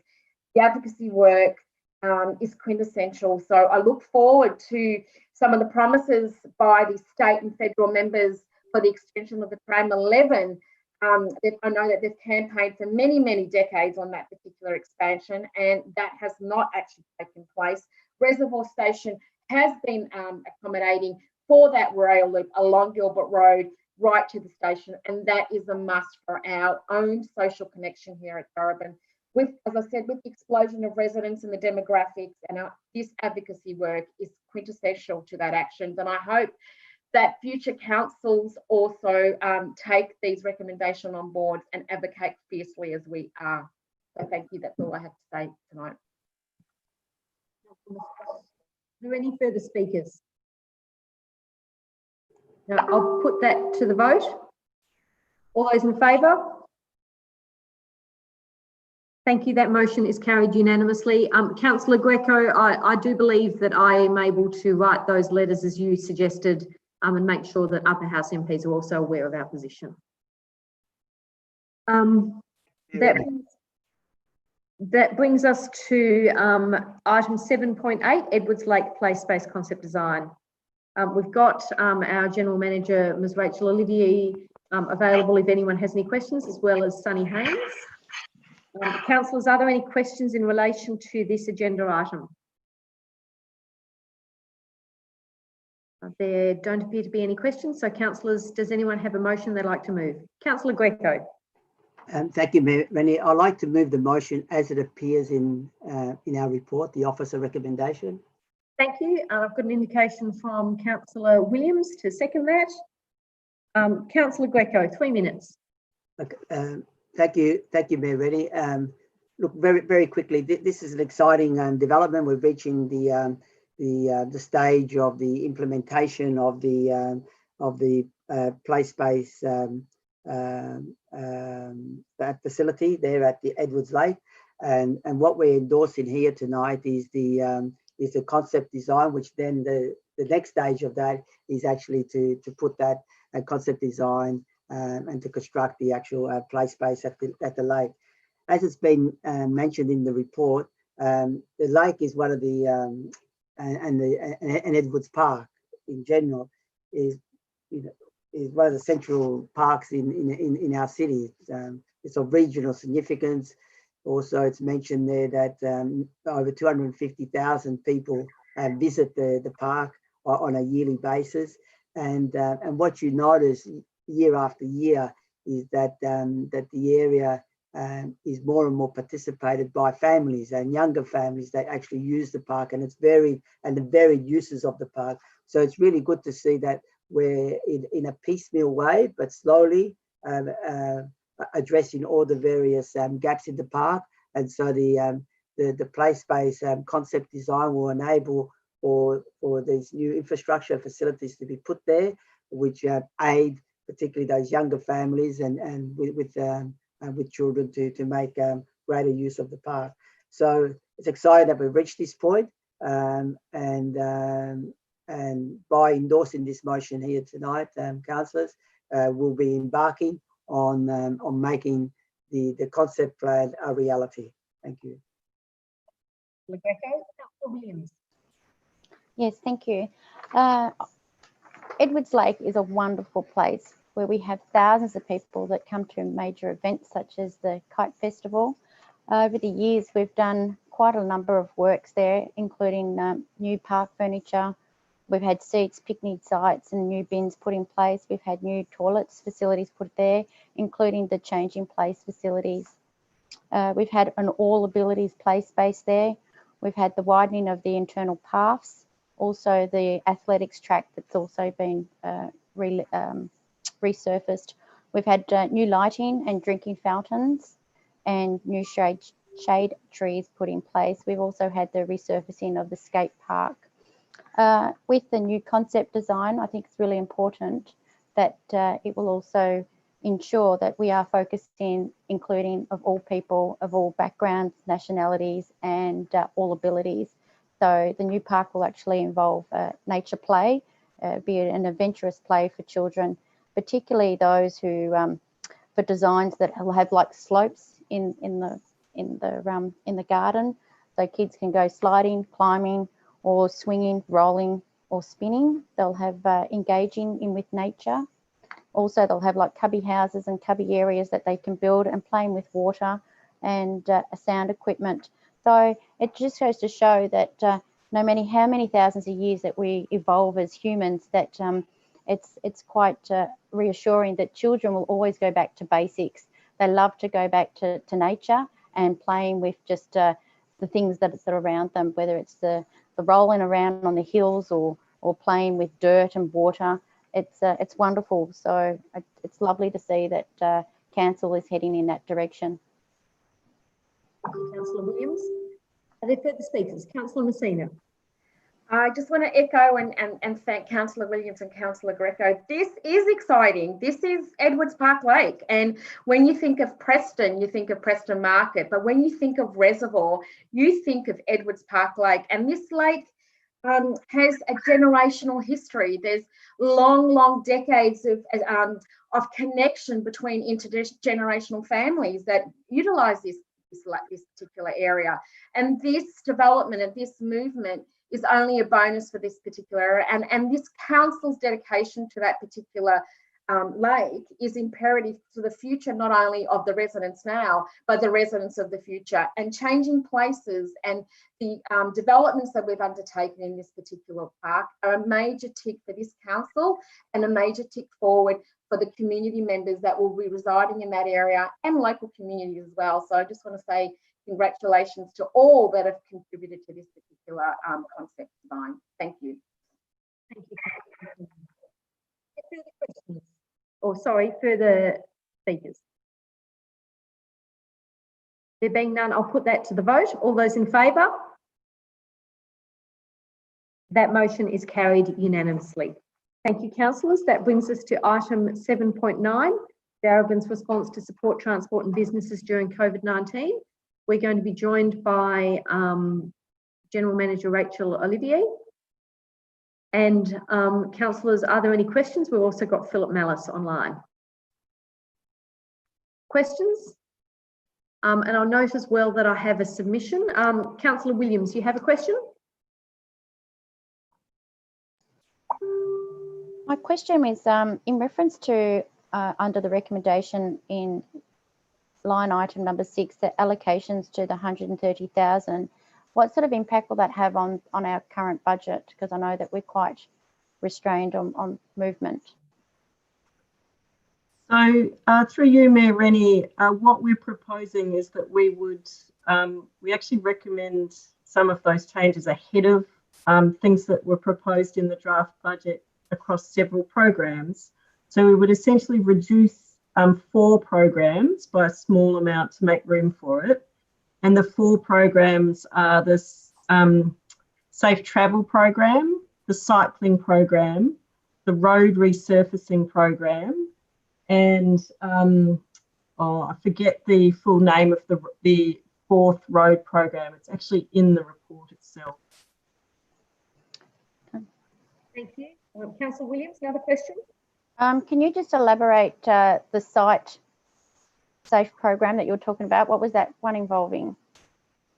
So council has a safe travel program every year, which invests funds across a whole range of different changes across the city. So things like wombat crossings and those sorts of things are funded out of the safe travel program. So what we'd be proposing is reducing that program essentially by around a quarter of the 130,000 needed. The program would still be in the budget and would fund quite a number of projects across the city. So can I just ask, so just in part of that, exactly how much will be taken out of each of those programs? Is that an equal amount, or have you decided that one's going to have 3,000, another one's going to take out 5,000? Yeah. So approximately a quarter, Councillor Williams. What we would look at though is some projects are easier to kind of break up than others. So if there was a sensible way of sort of dropping one project out of one of the programs and the numbers weren't exactly a quarter, we might propose it that way. We'll work that layer of detail out ahead of council's decision about the budget. Okay, thank you.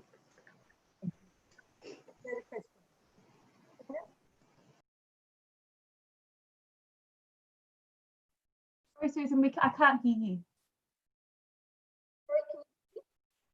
Can't hear you.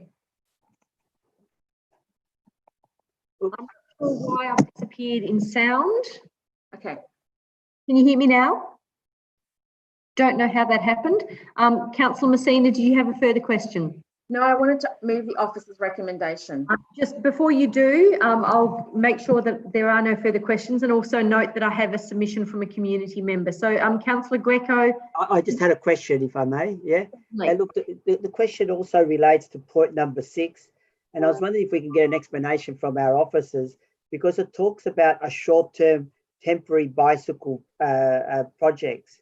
Can we just get some elaboration on what is meant by short-term?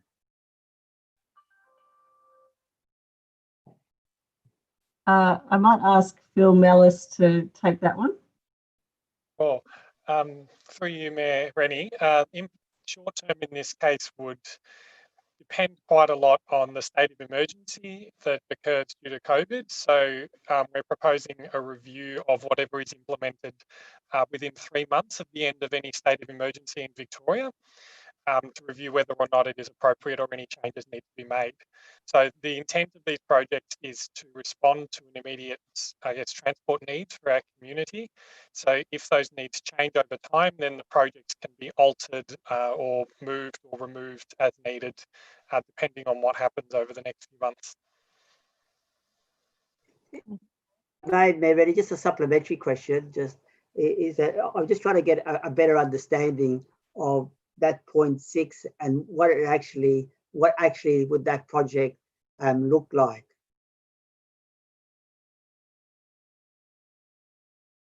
Yes, and again, through you, Mayor Rennie, Councillor Greco, it's a little bit hard for us to be very detailed about it. We still have to do a bit of investigation work on some of these projects, but for the projects that are listed in here, they might implement, for example, temporary bollards along the side of a road. It might involve temporary line marking. It might involve other measures like that that can be easily moved or removed.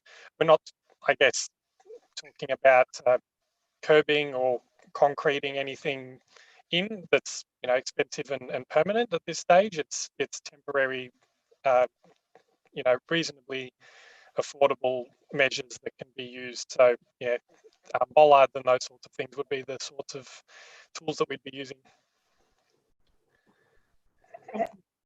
Just a final supplementary question, because then I was trying to sort of link that back to how that supports businesses through the COVID-19. Can you just elaborate the connection between that expenditure, the project, and supporting our businesses in COVID-19? So through you, Mayor Rennie, the link there is that a lot of these temporary structures can be used, for example, the parklet program that was mentioned, I believe, the notice of motion from the last council meeting, that can be used to widen trading space if traders wish to do so. So this motion proposes a program where traders would be able to come to council and request a measure so that they would be able to support it, and that would improve the availability of, for example, places to put chairs and tables so that they can increase the capacity of customers in their business, given the social distancing requirements that may have significantly reduced the capacity of restaurants or cafes, for example, or maybe a waiting area for people to pick up something. As we know, many of the footpaths in our business areas are quite narrow, and again, the social distancing requirements have meant that it may have restricted the ability of businesses to attract customers. So we're trying to, I guess, use some of that space for those purposes to support local businesses. Through you, Mayor Rennie, I might just add to that. So Councillor Greco, clause 6, which we were talking about before, primarily is about meeting the changing needs of cyclists and for transport purposes. It's clause 5 in the officer's recommendation that is really focused on supporting businesses. A question, Councillor Williams? Yes, going to item 1, where you've advocated areas of bicycle lanes such as the Heidelberg Road, Clifton Hill, West Scarf Street, in Rucker Street, Station Street, and St George's Road, Mary Parade, and Fitzroy North. Was there any other areas north of Bell Street that was any recommendation that you could think of? Because I find that we're quite limited with only just those. Kramer Street. Sorry, Councillor Messina, the question was you. We'll go to question to Ms. Avila or Ms. Mellis. Thank you. Again, through you, Mayor Rennie, we do have a recommendation in for Kramer Street to accelerate that existing program that's been adopted by Council. The ones that we have recommended here are the ones that we've been able to assess quite quickly as having a limited impact on existing traffic capacity and parking. So we believe that these 4 projects that we've nominated here could be implemented relatively easily and quickly. There are other projects that we can assess as we go further north of the municipality, for example, as you mentioned, north of Bell Street. But we would need to do further investigative work on that, and they may take a little bit longer. So these recommendations that we have at the moment are intended to be, the first, I guess, instance of response. This may not be the only thing we do, but I guess it is the things that we can implement most easily and quickly to respond to our community needs. Thank you. Councillors, are there any further questions? Maybe, if I may, I just again, maybe I didn't understand the answer, but I just want to get greater clarity about point number 6, which was the question that I originally had asked about the allocation of $130,000 in regards to the temporary bicycle projects. And when you look at the appendix, it refers to bicycle projects. So I was trying to understand the nexus between that and the COVID-19 situation and that expenditure. I don't think it was answered in the previous answers that I got. So, yeah. Through you, Mayor Rennie, the nexus is really that we have seen demand from cyclists increase in COVID-19. We think it's because people are nervous about using public transport, and so they're getting out on bikes, not just for recreational purposes, but actually as a form of transport to commute to work or to go to the shops. And so we've observed a really quite significant change in behaviour. We also know that vehicle trips, while they've come back up to closer to normal, they're not quite at normal levels yet. So we don't have as much congestion on the road right now from cars as we normally would. And so in that context, we think there's a really good opportunity to see if we can support those cyclists who are increasing at a time when we don't expect it to be detrimental to people trying to get around in cars, because there's less demand from cars. And if I may add to that through you, Mayor, there's also the element of public transport, the shift from public transport to bikes. Every day under normal circumstances, we would see over 16,000 trips per day just from Darebin residents using public transport to get to and from work. So if those 16,000 people all shift to cars, our road network won't be able to handle that, and we'll just see gridlock quite right across the city. So I guess part of this response is to try and encourage, make it safe for people to ride. And as Ms. Olivier said, it's as a mode of transport, as well as potentially providing alternatives for commuters to use shared paths, which, as we know at the moment, are quite busy. So there's a couple of different aims there that brings a nexus towards the pandemic. Thank you. McCarthy, you have a question? Thanks, Mayor. I was just hoping, given the content of the submission that we heard earlier about and your response, if I could just find out from officers, given that we've proposed to investigate works along High Street, those sections of High Street that aren't controlled by council but are controlled in fact by the state government through Vic Roads, would officers, based on if this was to be adopted, be initiating advocacy to the state government to see a mirroring of those arrangements in those government controlled parts of High Street, so that it's not just the council controlled parts of High Street that have the bike infrastructure, but that's also continued in the state government controlled areas as well. Through you, Mayor. Yes, Councillor, that's something we can definitely do. It's quite a short section of High Street. It's only a few hundred metres. So I guess our advocacy to the state government would be informed by whatever solution or proposal we come up with on either side of that to make sure that it links together. But that's a good point, and we can all note that down. If I can just ask a supplementary to that, Mayor, just to be clear, so there's no requirement for council to amend the recommendation or note that specifically. It's very clear from the response from our officers that that advocacy will happen as a result of this project, if I'm just be certain on that.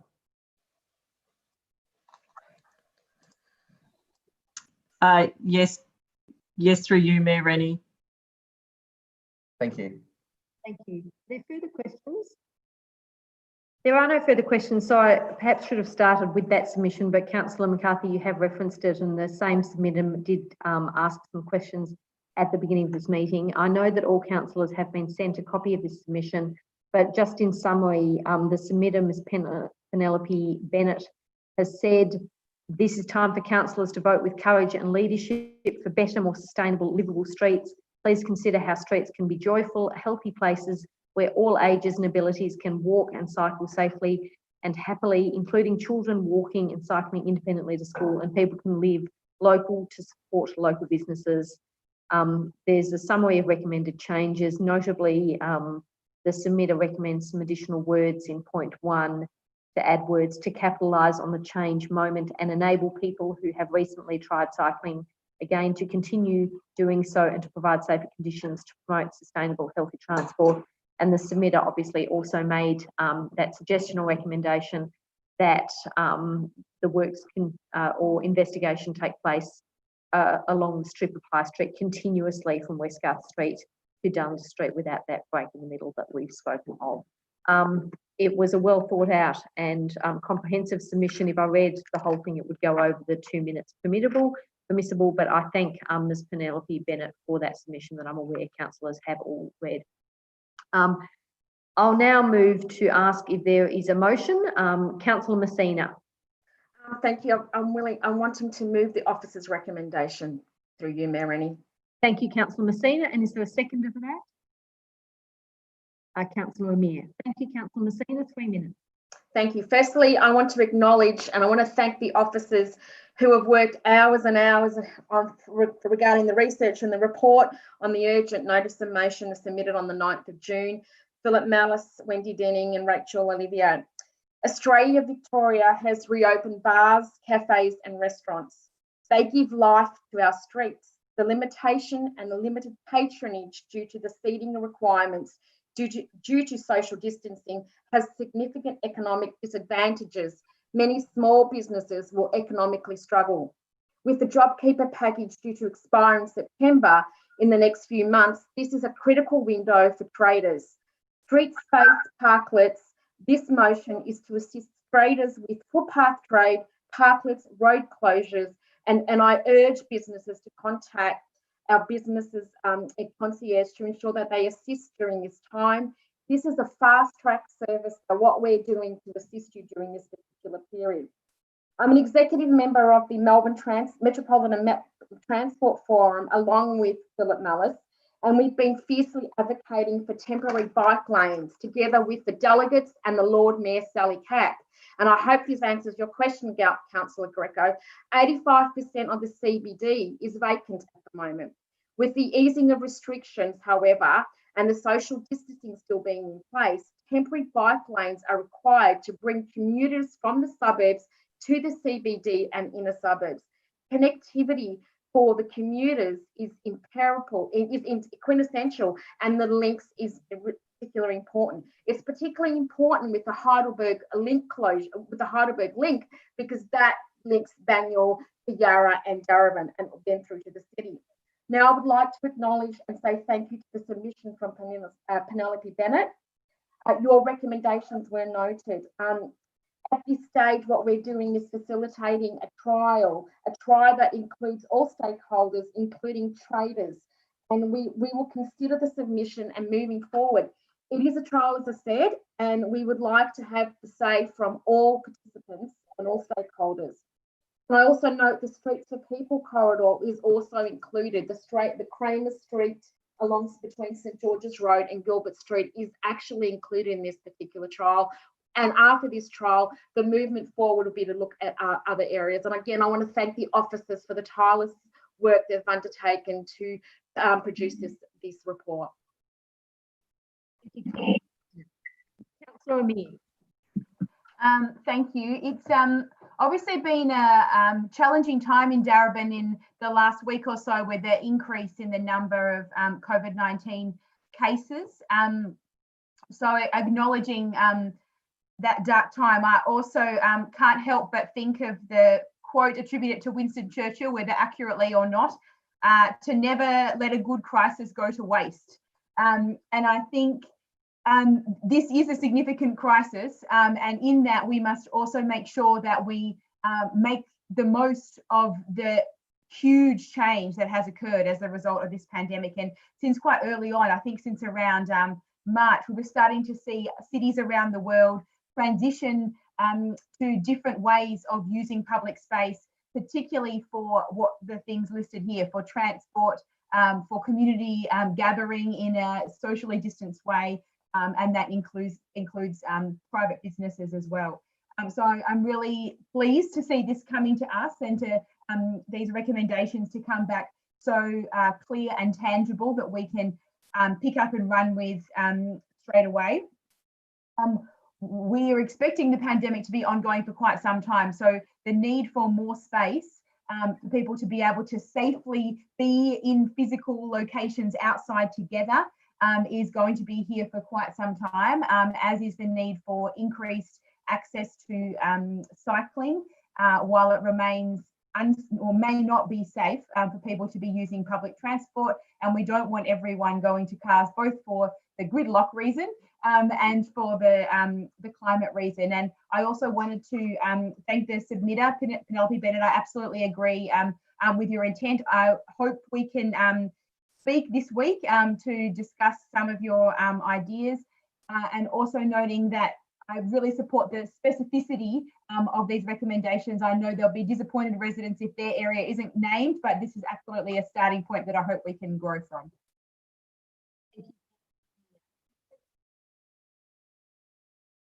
There are none. I'll put that to the vote. Oh, sorry. Can you not hear me again? Sorry, councillors. I'm not sure what's happening with my sound. I'm not muting myself. Councillors, can you hear me now? Thank you. Are there any further speakers? Councillor McCarthy. Thanks, Mayor. I just wanted to obviously second everything that's been said, and also just having been on the journey of trying to make our streets safer in Darebin over the past 12 years almost, and having initiated the push for 40k zones in our residential streets, I would just draw councillors' attention to both how much of Darebin has now got 40-kilometre zones or is transitioning to 40-kilometre zones, but also how much of Darebin's local residential streets still don't have 40-kilometre zones. And I really appreciated the submission, which I was really pleased to see that level of interest in this. It has been an extraordinary challenge, though, to actually get state government approval through the VicRoads process to get us those 40-kilometre zones, because the point at which you need to actually get VicRoads to sign off on those 40-kilometre zones, you need to demonstrate a level of community support. We saw the City of Yarra do this with almost 100% of its local residential streets transition to 40k zones. They're on the pathway now for 30k zones in some of those streets through trial programs. So I really hope that we can bring forward that program. I'm also really interested in what 30k zones would look like in some of our high trafficked areas, particularly where we want to encourage cycling.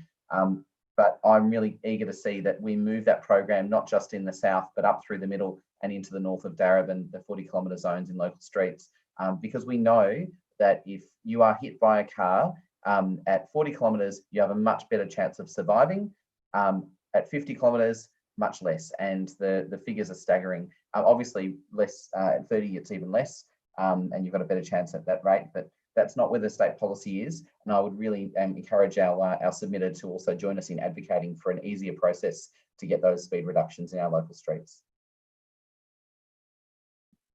Thank you, Councillor McCarthy. Are there further speakers? There are none. I'll put that to the vote. All those in favour? That motion is carried unanimously. Thank you, councillors. That takes us to item 7.10, Local Government Act 2020. We've got Stephen Mann and Stephen Sagona who have joined us in the event there are any questions on this item. Councillors, do you have any questions? Councillor Williams. My question is that I know there's quite a lot of policies put together in this particular agenda item tonight. My question was to do with the doubling the amount of the delegation to the CEO, which was from 500,000 to $1 million. Is there a reason why we've decided to go that way, considering that we are now conducting meetings online and that councillors can still make decisions? And I feel that we're giving more powers to the CEO and less powers to councillors when, as I said, yes, we're in a COVID, but we're not in the situation that we were previously where we were not able to, or some councils were not able to actually meet at all. Thank you for the question, Councillor Williams. That Councillor Garner, would you respond to that? Thank you, Mayor Rennie. Thank you, Mayor Rennie. The reason for the increase, or the proposed increase in the CEO's delegation, is not necessarily aligned to the COVID response, but more generally a review of an appropriate level of CEO financial delegation. I'll just make the point that current limit of $500,000 has been in place for more than 15 years. And so when you consider the value of money, the fact that delegation hasn't increased over the last 15 years means that it's dropped back in real terms. So this is essentially to allow the CEO to approve expenditure that's been approved by councillors in the budget and that has been through the appropriate processes in accordance with the procurement policy in a timely way. And when you consider the value of contracts that are being entered into these days compared to what they were 15 years ago, it will allow for a more perhaps agile response to council's procurement. And there has been some benchmarking against some other councils, and there are certainly a range of financial delegation limits for CEOs in neighbouring and like councils. Just to elaborate on that, can you kindly elaborate which councils or how many councils are actually delegating $1 million to their CEO? So I know there's quite a few councils. So are we talking about half have been given $1 million excess to for delegation to their CEO? Sorry, this is all sort of like new to me, and it'd be nice to see what other councils are doing as a municipality.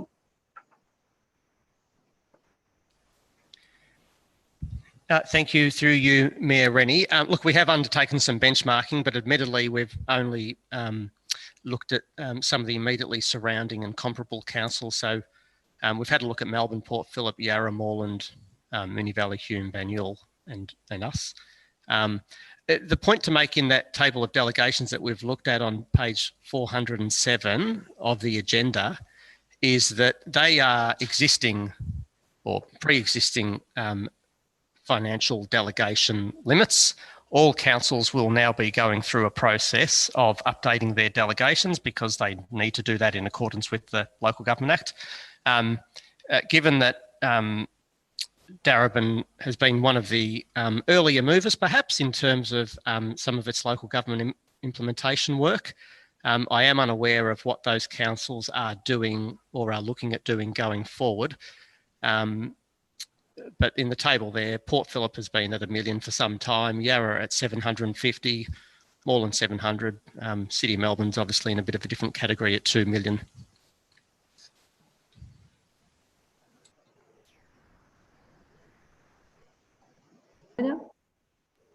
Mayor Reddy, could I ask a question? Certainly, Councillor Greco. Yeah, just on that point, I just wanted to get some understanding. Is that if this motion is passed tonight, then we're transitioning from $500,000 to $1 million.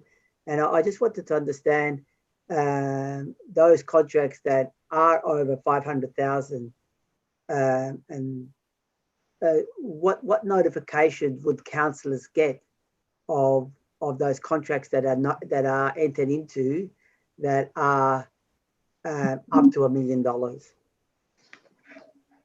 Sigona?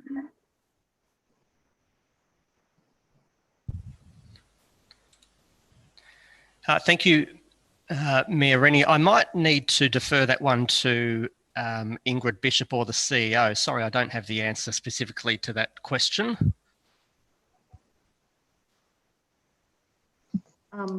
Thank you, Mr. Sigona. I'll ask Ms. Bishop to enter the meeting.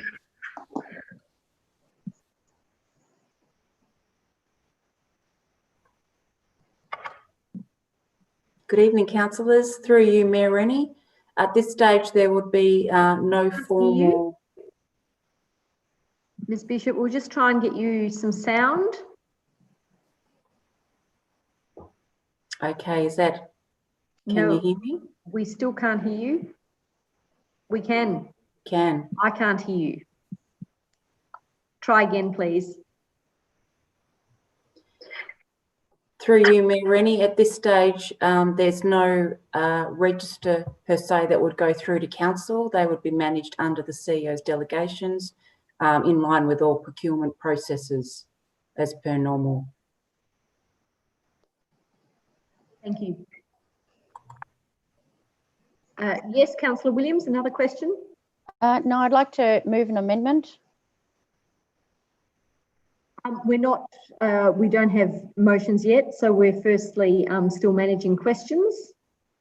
So councillors, are there any further questions? Yeah, I just have one further question, Mayor. I note that on part F of the motion, in regards to the draft governance rules, it will only be on public exhibition for 2 weeks. I've never seen something like that before. I understand that that this particular policy was on public exhibition, 3 or 4 months ago. So I understand that, but I suppose what my question is this: if it's a 2-week exhibition, what will we be doing anything differently in order to ensure that the broader community actually has a say in relation to this?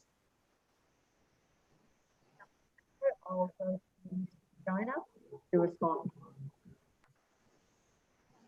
Thank you for the question, Councillor Greco. Through you, Mayor Rennie. Yes, we'll do all of the normal things that we do in terms of promoting it on council's website, on the Have You Say page, and using other notifications, our social media, to draw attention to the fact that those governance rules in fact, the governance rules are on exhibition. And just a further supplementary to that, I also want to understand what the urgency of having only 2 weeks exhibition period and not having the standard 4 weeks exhibition period, given, as we know, that already consultation is a very restrictive thing with the COVID crisis. Mr. Sigona? in terms of the normal 4 weeks that would normally apply under a Section 223 process, that does not apply in this case. 2 weeks would certainly mean that we're still compliant with the Act. And given, as you've pointed out, that the Council's existing governance local law was placed on public exhibition earlier this year, and if I'm correct, had only 1 or 2 submissions. But given that the governance rules effectively reflect the existing and recently adopted governance local law in a policy neutral way, there being effectively no new content, we felt that a 2-week exhibition period would suffice in this case.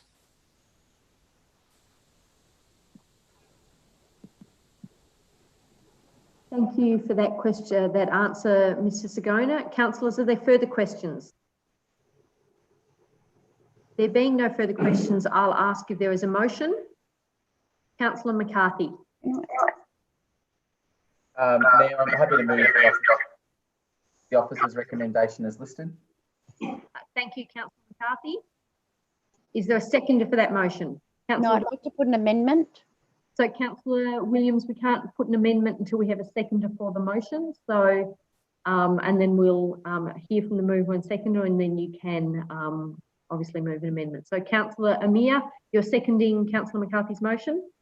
Thank you. So, Councillor Williams, we're going to hear from the mover, the seconder, if the seconder chooses to speak, and then we'll come to you for your amendment. Councillor McCarthy, 3 minutes. Thank you, Mayor. Thank you, firstly, to our governance officers who've moved with incredible speed under difficult conditions to bring this report to us. As councillors would be well aware from the briefings that they've attended and obviously the report that they have in front of them, and we have had an opportunity to go through this in detail with officers. The majority of the changes that are proposed here are in response to the new Local Government Act that was passed through Parliament this year. It contains a number of changes which require councils like Darebin, and in fact any council across Victoria, to bring its policies either into line or to make the necessary adjustments where appropriate to comply with the Act. In most cases, council already had compliance, but there are particular things where we have had to go back and look at particular policies and charters, as we see here. So this is a bit of an omnibus governance bill or governance motion, because we need to get this stuff in place before the council elections and to ensure that the next council has robust policies that are compliant with the Act. So I would just like to thank our officers for doing that. Having spoken with councillors and mayors around the state, most councils who don't have a strong governance team like we do are really struggling through this process and are going to find it very, very difficult to achieve compliance in the way that we are. I support what's here. There are limited substantive changes that are proposed. Some of this is to do with wording, as I said before, and to do with compliance. As councillors would be aware, in relation to the specific issue about the financial delegation to CEO, this is something that councillors have had an opportunity to thrash out in detail in a council briefing, to understand the number of contracts that actually do fall below the $1 million mark. It is very few, and in fact, to a large extent, the robustness is now informed by our policy. We are gone are the days where councillors would meddle in contracts. If that was the practice in previous forms of local government, it certainly would not be the practice now. You don't engage in the sort of meddling in who is the tenderer, because we have a policy that is very clear about the assessment criteria. And that policy and the assessment of the performance against that policy, which is our social and sustainable procurement policy, is also something that the Audit Committee looks at. And as councillors would see here, the Audit Committee charter has obviously been updated and strengthened, and it has councillor representation on it too. So, councillors, I support what we have in front of us here. I think that we need to recognise that we're in unusual times. There's obviously huge controversy because of the departure of the local government minister, but I'm really confident in the arrangements we have in place here, despite the sort of motions at the state level at the moment. Councillor McCarthy. Councillor Amir. Thank you. So as Councillor McCarthy outlined, we've got a suite of six policies here to prepare us for the upcoming local council elections, and also in response to the new Local Government Act that's currently being implemented. So it's important that we have considered these as we have and discussed them in briefing, and can now make them public for the community to maximise transparency and accountability. And we will soon be transitioning to the pre-election period, which we'll be voluntarily entering into to increase accountability beyond what's required, and then into the formal election period. So just to run through the 6 policies very briefly, the Councillor Support and Expenses policy relates to support for councillors to do their job, for example, around ICT and transport and so forth. And some of these have been updated, I believe, to be more in line with community expectations. So it's no longer considered acceptable for the mayor, for example, to go squatting around to whatever event she may choose with whoever she may choose on the taxpayer dollar. It's now a lot more rigorous around making sure that any costs that are incurred by councillors are strictly things that are required to do what would be reasonably be expected of a councillor. We've then got the public transparency policy, which has been strengthened, the Audit and Risk Committee charter, and of course that committee supports the financial and corporate responsibilities. And we've also got the governance local laws, which did come to council recently after community consultation. It was not considered contentious at the time, but it is good that we've now got these 6 policies coming to us for endorsement, so we're ready for the coming months ahead. Thank you, Councillor Williams. Can I please put an amendment? Yes, what's that, Councillor Williams? For the CEO delegation would be for 700,000 in line with Moreland, and 4 weeks consultation in line with our commitment to the community. Commissioner, I'd like to treat that as Getting was feedback, very difficult. And with your permission, I'd like to actually treat that as 2 amendments because they're quite different in substance. So the first amendment, I'll ask the mover, and the second if they accept that amendment. So Councillor McCarthy and Councillor Amir, Councillor Williams has proposed an amendment which will put the CEO delegation at 700,000. Do you accept the amendment? No. Thank you. Councillor Williams will deal with this one first. Is there a seconder for Councillor Williams's amendment? Maybe for the sake of the debate. Thank you, Councillor Greco. Councillor Williams, you may speak to your amendment. Well, I just think that doubling the amount is quite, it's not an incremental change, with our communities being outraged previously when things dramatically or a major change. And I think it's important that we have, looking at the nearby councils where they're having it 700,000, 500,000 with Moonee Valley, Hume 500, Banyule 500. The only 2 that are really over that is Yarra, which is 750, Moreland 700, but Port Phillip is a 1 million and 5 million in emergency, and Melbourne 2 million. I think it's important that we keep in line with our neighbours, which in this case I think it would be 700,000, which is Moreland, rather than jumping straight up to $1 million.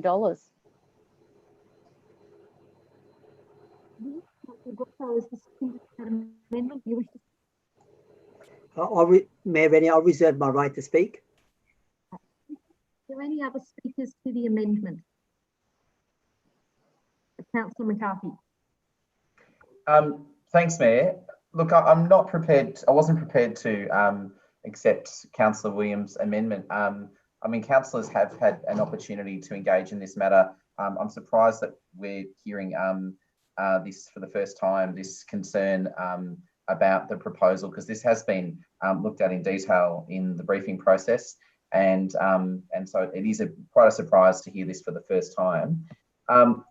councillors would be aware that there are some significant restrictions on councillors' ability to engage in the procurement processes, and we need to be really careful. We set the policy. We do make decisions, in fact, to endorse officer recommendations in relation to proposed procurement. So I'm not quite clear on what the concern is, where we are between 700 and $1 million. The contracts that council does sign off on, and the ones that actually are the ones that are definitely within that realm, that where it's the application of the policy that is a critical thing, are those things that tend to be our major projects. It tends to be our multi-year service contracts. There's a lot of work that goes into actually preparing that documentation. So I'm not really clear on what the basis of the objection is, because the nature of the decision making is that we are not changing the recommendations of officer recommendations because they've gone through a rigorous process. Unless councillors are wanting to start changing who is awarded a tender, I'd be really concerned about that as a practice, and I'd certainly think the audit committee would be concerned about that as well. So I can't support the amendment. There is a sound basis to this. I suspect that a lot of other councils of a similar shape and function as Darebin will move this way anyway. And it's because we've got such a robust social and sustainable procurement policy that delivers on our community values and outcomes that I'm confident in the proposal that's in front of us, which is the substantive proposal, not the amendment. Thank you, Pat. Are there any further speakers? No, there are no further speakers, so I'll put that amendment to the vote. All those in favour? Mayor Reddy, I reserve my right to speak, so I'd like to speak. Okay, thank you, Councillor Greco. If you could come a little earlier next time, that would be great. Over to you. Thank you for that. Look, Mayor Reddy, I'm happy to support Councillor Williams's amendment for the reasons that she outlined. That is that it stays more in tune with our neighbouring councils. I think Yarra was $750,000 and Moreland $700,000. We have roughly the same level of revenue as those two other councils, so I think it'll keep us in step with those two councils. But the other point that I really wanted to make, Mayor Reddy, is that this is not about the CEO. This is not about us councillors.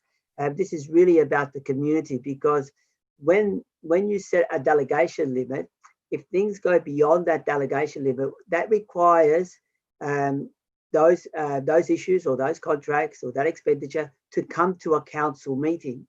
Then that provides greater transparency for our community to see what we are signing up for.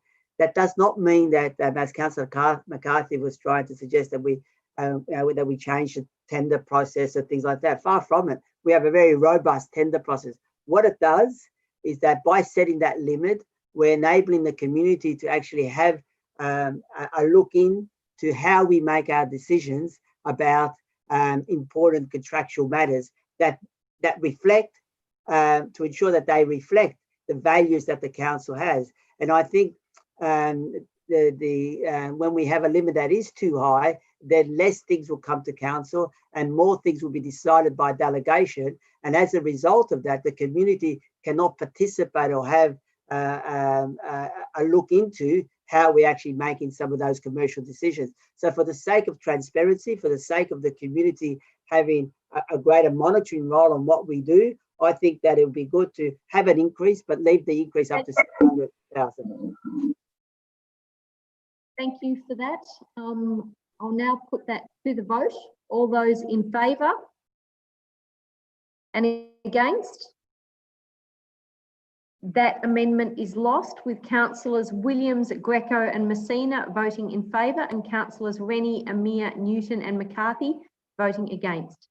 Councillor Amir, you had another amendment which was to increase the length of consultation from 2 weeks to 4 weeks.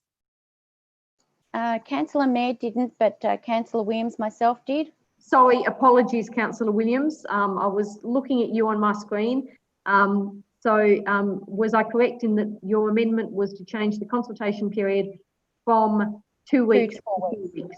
Correct. Thank you for that proposed amendment. Councillor McCarthy, do you accept the amendment? And Councillor Amir, do you accept the amendment? No.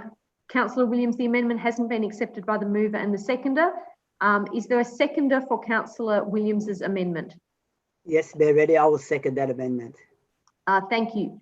Councillor Williams, over to you. 3 minutes to speak to your amendment.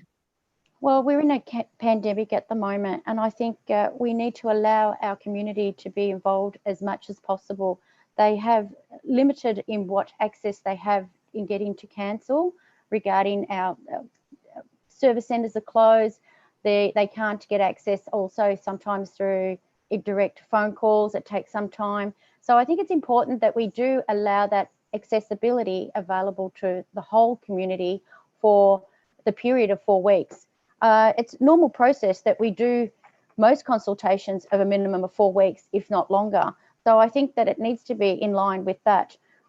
There's not a lot to say, but apart from that, we really need to keep in line with other policies and make sure that we are keeping to a standard rather than a minimal, and considering that that is tick a box and it's okay, we've done our bit.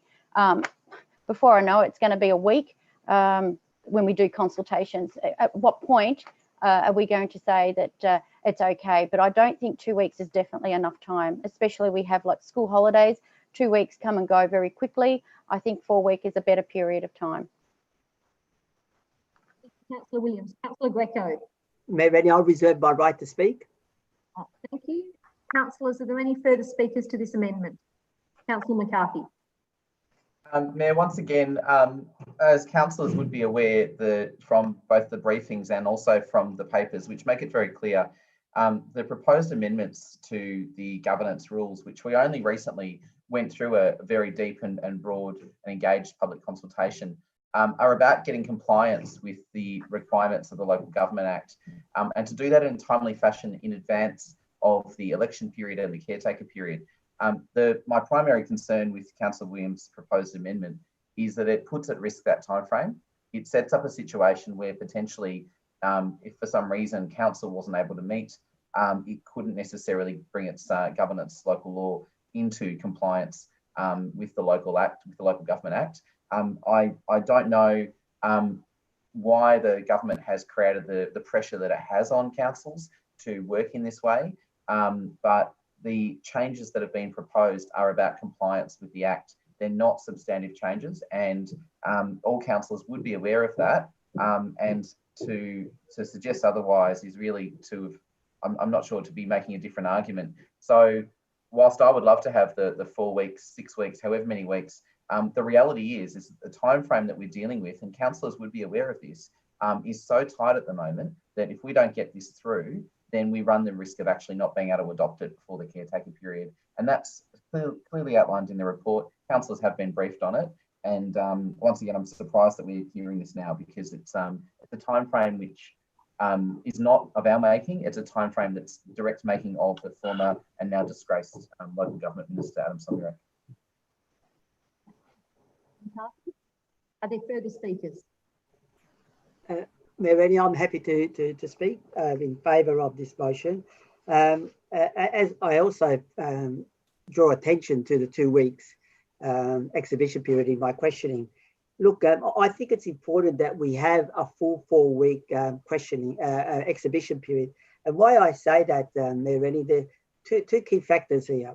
One is that we saw recently in the submissions, in the draft submissions, the community raising concerns about the governance rules, and they raised concerns about the ability to ask questions. We saw also at the special meeting where we endorsed the draft budget, or where the draft budget was endorsed, that the community did not really fully understand the implications of the governance rules that apply to meeting procedures, and apply to question time, etc., etc. Notwithstanding that we had previously a consultation period, and quite articulate members of the community that follow council were not even aware that there were these limitations on when they could ask questions, whether it's at ordinary meetings or at special meetings. So therefore, I think that it's important that we have a 4 week consultation period in relation to the governance rules, because again,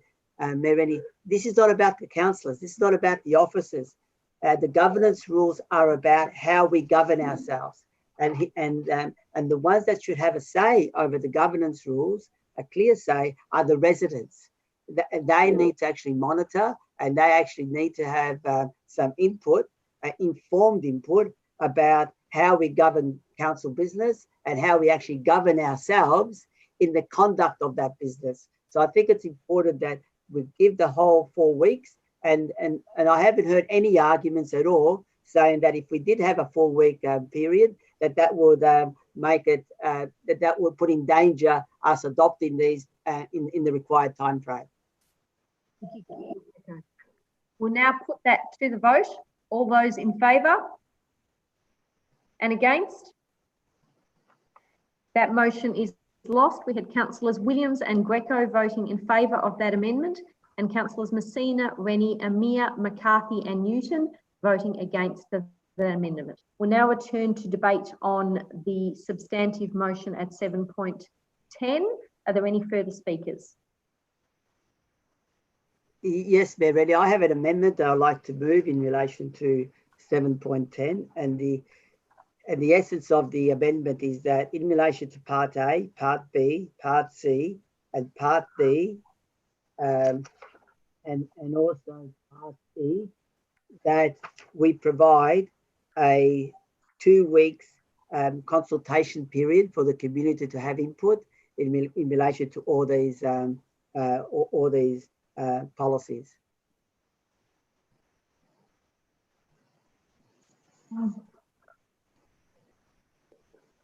So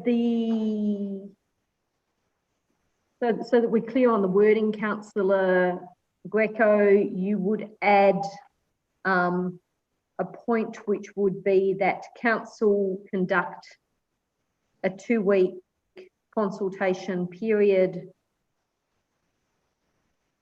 effectively on all policies coming before it tonight.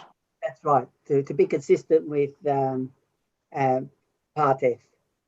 So it could be I'll ask for some advice from officers. It could be a completely separate point at the end of the motion that says that that we provide a 2-week consultation period for the community to consider all these policies. Thank you. I will go to Mr. Sigona just to make sure he's clear on the intent and the words, and then we will seek advice from the movement second as to whether they'd accept that once we're clear. Mr. Sigona. Thank you. Thank you, Mayor Rennie. I think we're just about to have something come up on the screen. So if you can just bear with us.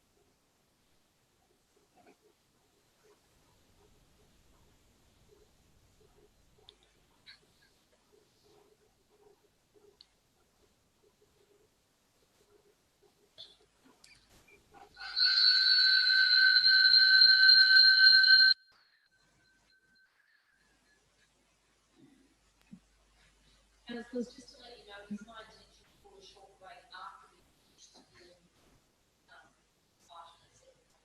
So sit in there with us until we get to the item, and then take that motion up now. Part 9.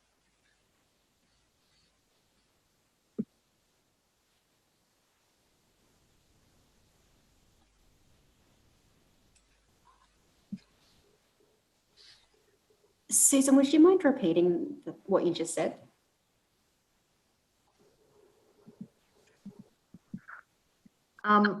So, councillors, you can see that Part 9 now reads that council include all policies in Part A, B, C, D, E and E in the 2-week consultation period. Is that amendment acceptable to the mover, Councillor McCarthy, and the seconder, Councillor Amir?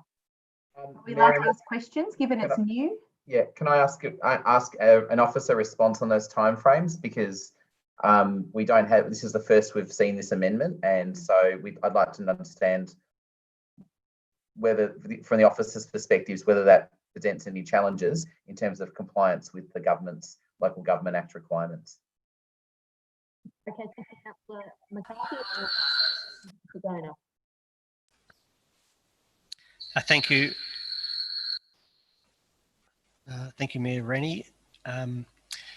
No, that we would essentially exhibit those alongside the governance rules for the same period of time and look to bring it back to the 20th of July council meeting, were that amendment or that additional point to be included. And Mayor, if I can just ask a subsequent point, if we can just understand if there were any reasons why officers had not proposed to put those up for a 2-week exhibition period? Yes, through you, Mayor Rennie. Simply that the new Local Government Act, in respect of the governance rules, mandates some form of public consultation process, not a Section 223 process, but some period of consultation deemed as appropriate by council. As I said, in this case, we felt that 2 weeks was sufficient, given that the main part of the governance rules has been on exhibition in another form earlier this year. But in relation to those other parts, the new Act does not require any public exhibition period, and council under the Act is free to adopt those parts without any further consultation. Most of them, you know, certainly in the case of the delegations and so forth, are quite operational. But essentially that's the answer. The Act requires the governance rules to be exhibited and not those other parts. Yeah, I'm happy as the mover to what I think I can read as Councillor Greco's amendment, which is to have the other policies exhibited alongside the governance local law for 2 weeks, if I'm correct in understanding the intent of the amendment. I'm happy to accept that. Thank you, Councillor McCarthy. Councillor Amir, are you happy to accept it? I need an audible yes. Okay, yeah. Thank you. Councillor Greco, the mover and seconder have accepted your amendment, so that now forms part of the substantive motion. Councillors, are there any further people who would like to speak to the motion? Yes, Mayor Rennie, if I may speak now to the motion. Yes, Councillor Greco, go ahead. Okay, I'd like to thank Councillor McCarthy and Councillor Amir for including this, because I think it's a really, really important thing that we're doing tonight. See, when you look at all these policies again, councillors, are not about councillors. They're not about our officers alone. These are the rules that actually govern the way that we function as councillors, as elected representatives for the community.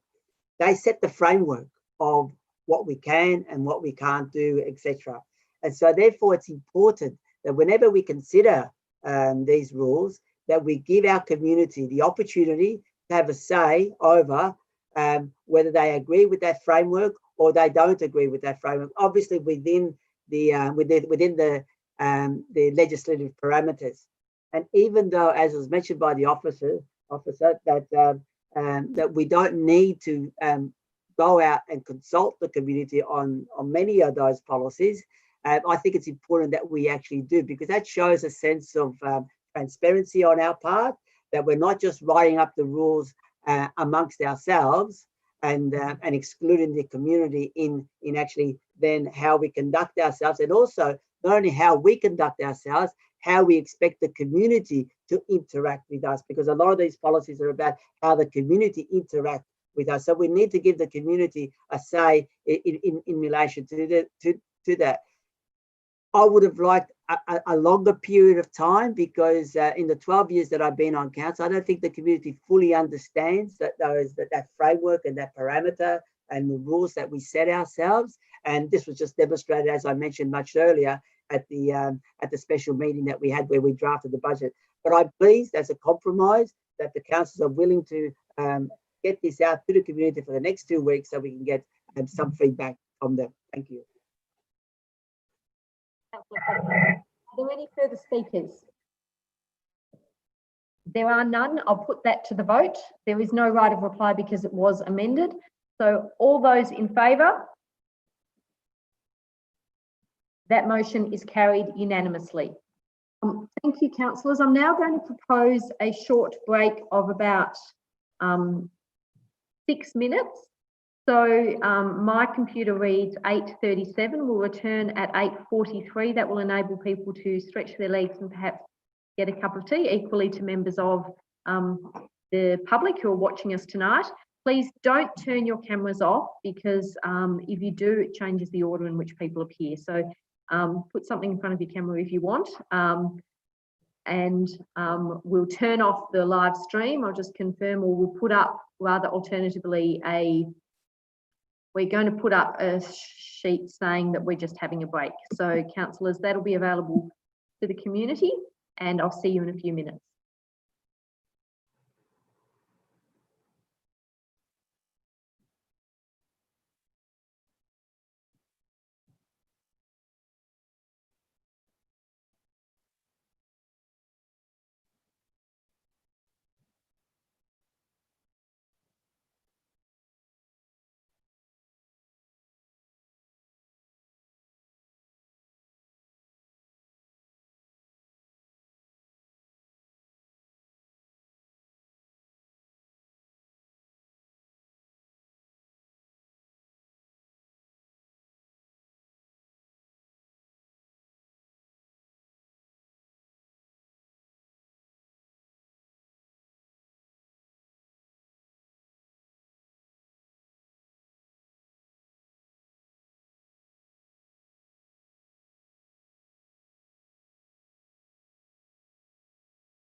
I can unmute. Take the screen down. Councillors, thank you.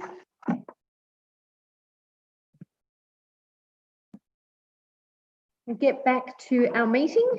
Councillor Williams, I saw you a second ago. I think you might just be out of frame.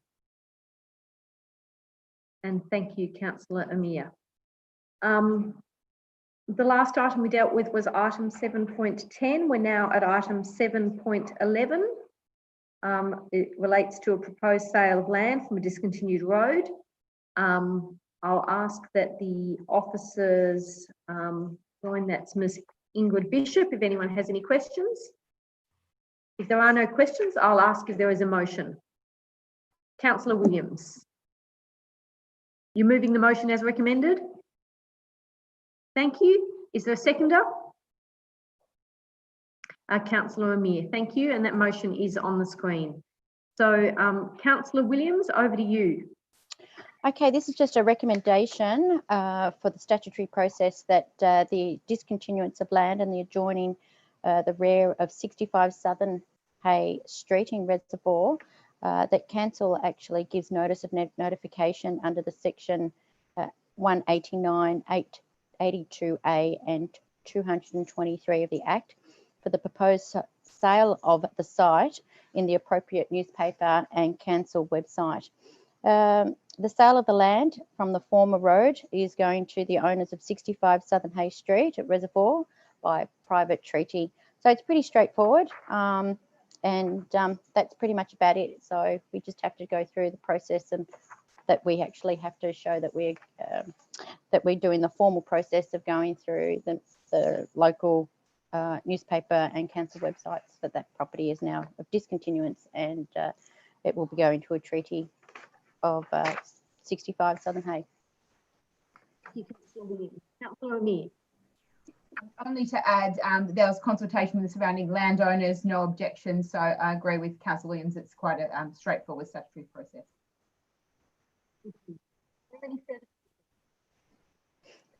There are none. I'll put that to the vote. All those in favour? That motion is carried unanimously. Councillors, that brings us to item 7.12, extension of contract CT 201336. I'll ask the relevant General Manager, which is Mr. Sam Hewitt, to join us. Councillors, are there any questions in relation to this agenda item? There are no questions. Councillors, does anyone, Councillor Greco, you have a question? I was just about to move it, Mayor Rennie. I was just about to move it, Mayor Rennie. Okay, that's moved by Councillor Greco. Is there a seconder? Oh, Councillor Greco, can I just confirm you're moving the officer's recommendation? As it is, yes, yes. As it is. Councillor Messina? I'd like to preempt that I have an amendment. Okay, you did circulate, or may have circulated an amendment. So Councillor Greco has moved the recommendation. I'll seek in the first instance a seconder for the officer's recommendation, noting that Councillor Messina has flagged an amendment.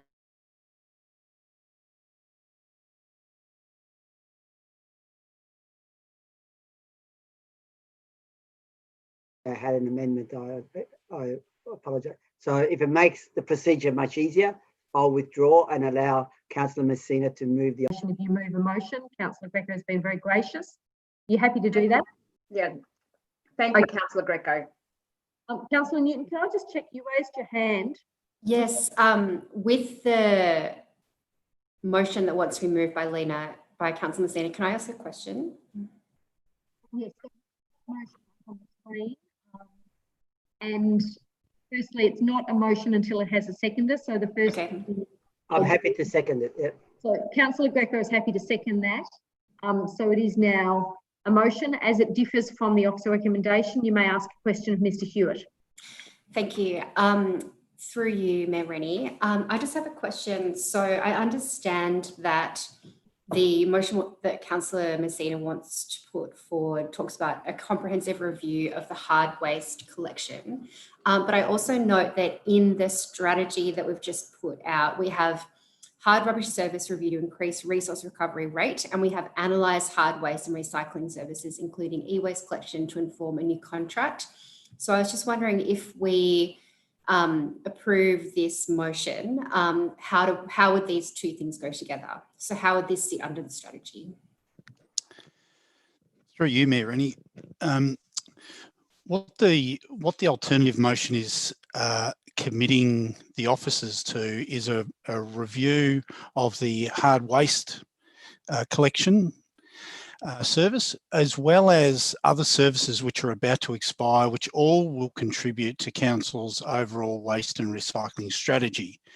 So if this is approved by Council, the intent is a review of the hard rubbish service, Council's Darebin Resource Recovery Centre operating service, and other services which are relevant, in order that Council might see how they might all complement each other in order to reduce the amount of waste going to landfill. And can I ask a supplementary to that? Yes. Yep. So just as a supplementary, is it something that can be done in-house, or would there be a cost associated? Thank you. Through you, Mayor Rennie, we believe that we can do the review in-house. The officers from our waste strategy team have begun the conversation with our waste operations team. We believe an in-house review can be undertaken, begin the consultation with the community, report back to the Council before any services tendered. Thank you. Thank you. Councillor Amir, did you indicate that you had a question also? Yes, thank you. It's in line with Councillor Newton's query. So it seems clear this is absolutely consistent with the current strategy. I guess by elevating the review of hard waste collection, would there be impacts on other reviews or service areas, things that would be deprioritised in the medium term? Through you, Mayor Rennie. It was always part of our plan, Councillor Amir, that we, at the end of a long-term contract like this one, a 7-year contract, that a review is sensible. We don't believe that the contract that Council entered into 7 years ago is one that's currently meeting community demands and standards. So it's quite normal that we would review a contract at the end of a period like this. So we had planned for it, we've resourced it, we're ready to review, and we hope to report back to the Council once the review's done about appropriate changes to this service. Thank you, Mr. Hewitt. Are there further questions? Councillors, before we enter the debate, I'd also like to note that I have received a submission, and I apologise to you that I didn't highlight this before we got to the point of motions. It is a submission from Ms. Carly Mead, who also asked some questions. It won't take me long to read, so I'm actually proposing to read this submission to you before we begin debate. Dear Mayor Rennie and Darebin City Councillors, combined waste disposal, recycling, litter and dump rubbish management services cost the Darebin community over $15 million per year. This figure does not include the social and environmental costs. The current framework for Darebin hard rubbish collection does not support an ethos of reduce, reuse, recycle. So its residents identified a need to create a community group dedicated to rehoming and upcycling items. The Darebin Hard Rubbish Heroes Facebook page allows members to offer up items for rehoming and already has over 4,500 members, which equates to 3% of the Darebin population. The page is only a few weeks old and has been a resounding success, with many treasures diverted from landfill and many connections made within the community. When a group member posted a video showing perfectly rehomable items being thrown and crushed by a garbage truck, the overwhelming response from Darebin residents was that action needs to be taken to change this. We have rallied, excuse me, councillors, I've got something stuck in my throat. I'm actually going to ask Mr. Mann to finish reading this rather than struggle on and cough. From here, can you read? Which will give me a break and then I'll be able to retake the chair.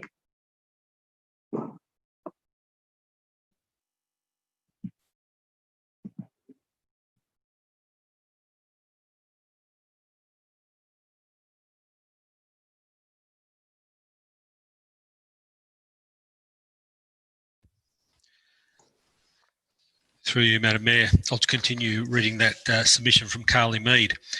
We have rallied as a group of individuals to try and rescue as many items as possible, but we need help from Council to make sure that all of the Darebin's residents have access to the information and resources to donate, recycle or rehome goods. The immediate benefit for Council of the initiative we are proposing is a decrease in landfill costs. Flow-on benefits include reduced environmental impact and increased awareness of items' expected life cycle. We can also expect community benefits to be gained from adopting a reduce, reuse, recycle ethos, including the promotion of a culture of charity, philanthropy and humanitarianism among Darebin residents. The group understands that the Council is not in a position to allocate funds to this due to the upcoming caretaker period. Our group wants to propose the following questions to Council. And I believe those questions have been asked during the question period. Yeah. Thank you. Thank you, Mr. Mann, for taking over where I got a bit stuck with something in my throat. And thank you to Ms. Carly Mead for that submission, and equally for your questions and for your interest. Councillors will now move to the motion that has been presented by Councillor Messina and seconded by Councillor Greco. There it is on screen.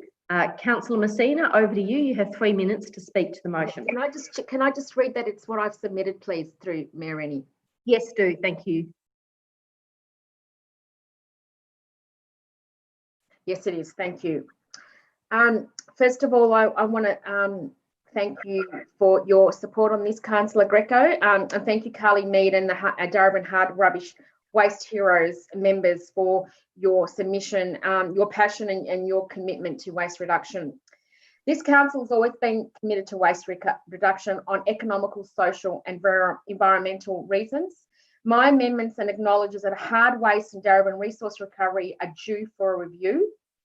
Currently, the services are antiquated, as mentioned. Review must include, the review is not aligned with Council's advocacy policy and the reduction of waste to landfill, and not aligned with the community direction, and attention is much needed.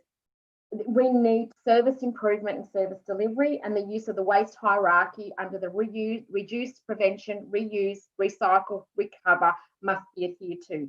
We need the review for our future demographic, looking at also perhaps the inclusion of the dial-up service here at Darebin.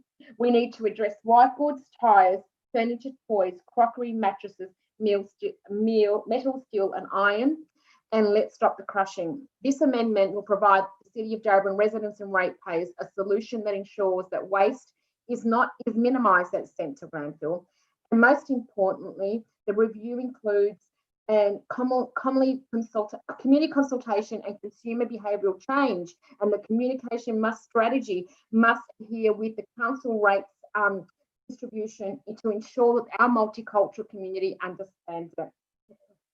I welcome councillors' participation with the alternate motion, and I believe this alternate motion is what community needs and expects from this council. I hope that my fellow councillors support this alternate motion. Thank you, Councillor. I had a request if we could put the motion back up on screen. I think a councillor didn't get time to read it. The officers, while Councillor Greco is speaking, if perhaps we could have that back up on screen. Councillor Greco, over to you. Thank you, Mayor Rennie. Look, I support this motion, and I thank Councillor Messina for putting those additional points in relation to a thorough review. Just as background, councillors, as the report says, this was first introduced in 2013, and I was one of the sponsors. I was the sponsor of the returning back curbside hard waste collection. The main reason why we brought it back was that there was a high demand for it from the community, and particularly there's a lot of dumping that was occurring across the city. We used to have only a booking system, but that booking system was not totally inclusive.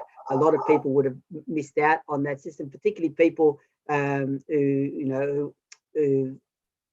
first language was not English and could not get access to the booking system. So we went for Darebin-wide curbside collection system.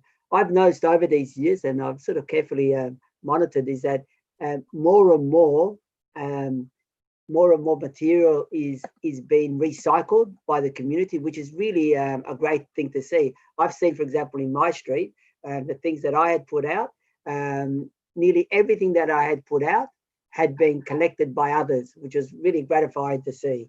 And I've seen that just generally in streets where there's things that have been put out, and then when you go back there a few days later, almost half of it is gone. So I think it's a good system.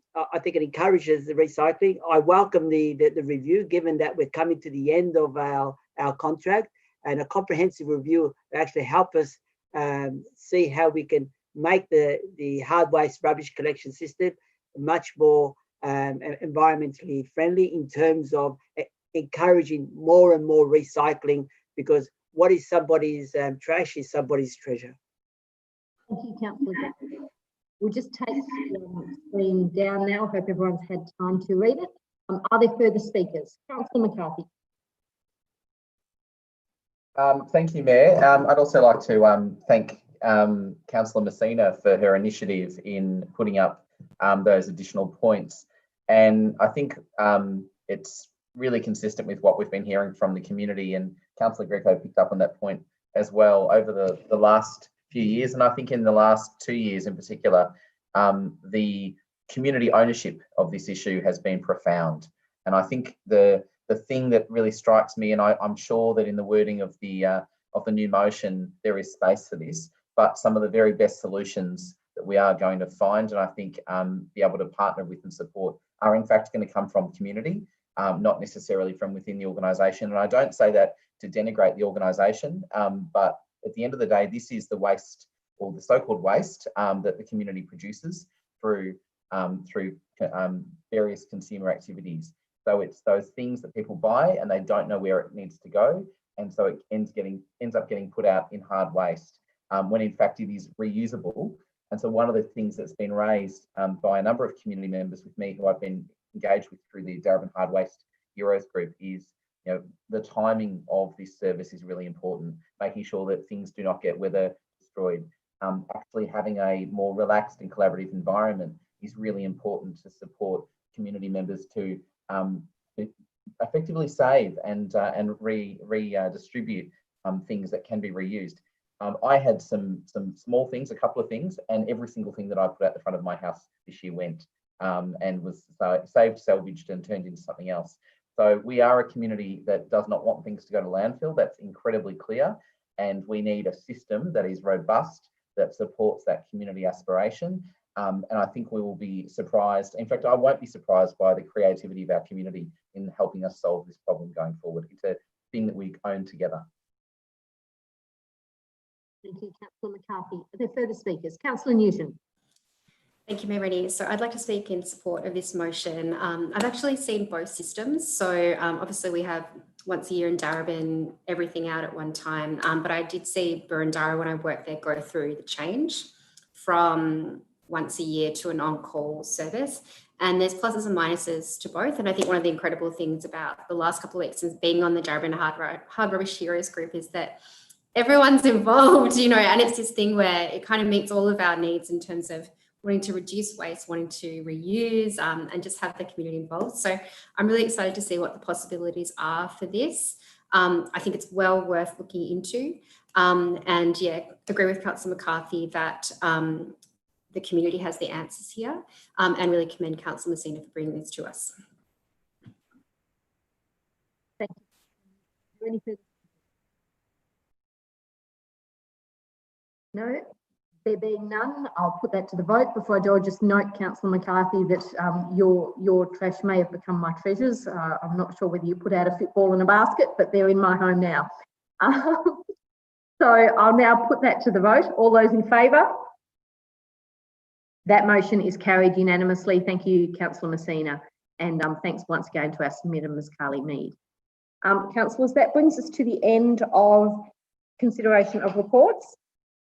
The next item on the agenda is consideration of responses to petitions notices, motion and general business? There are none. So that brings us to notices of motion.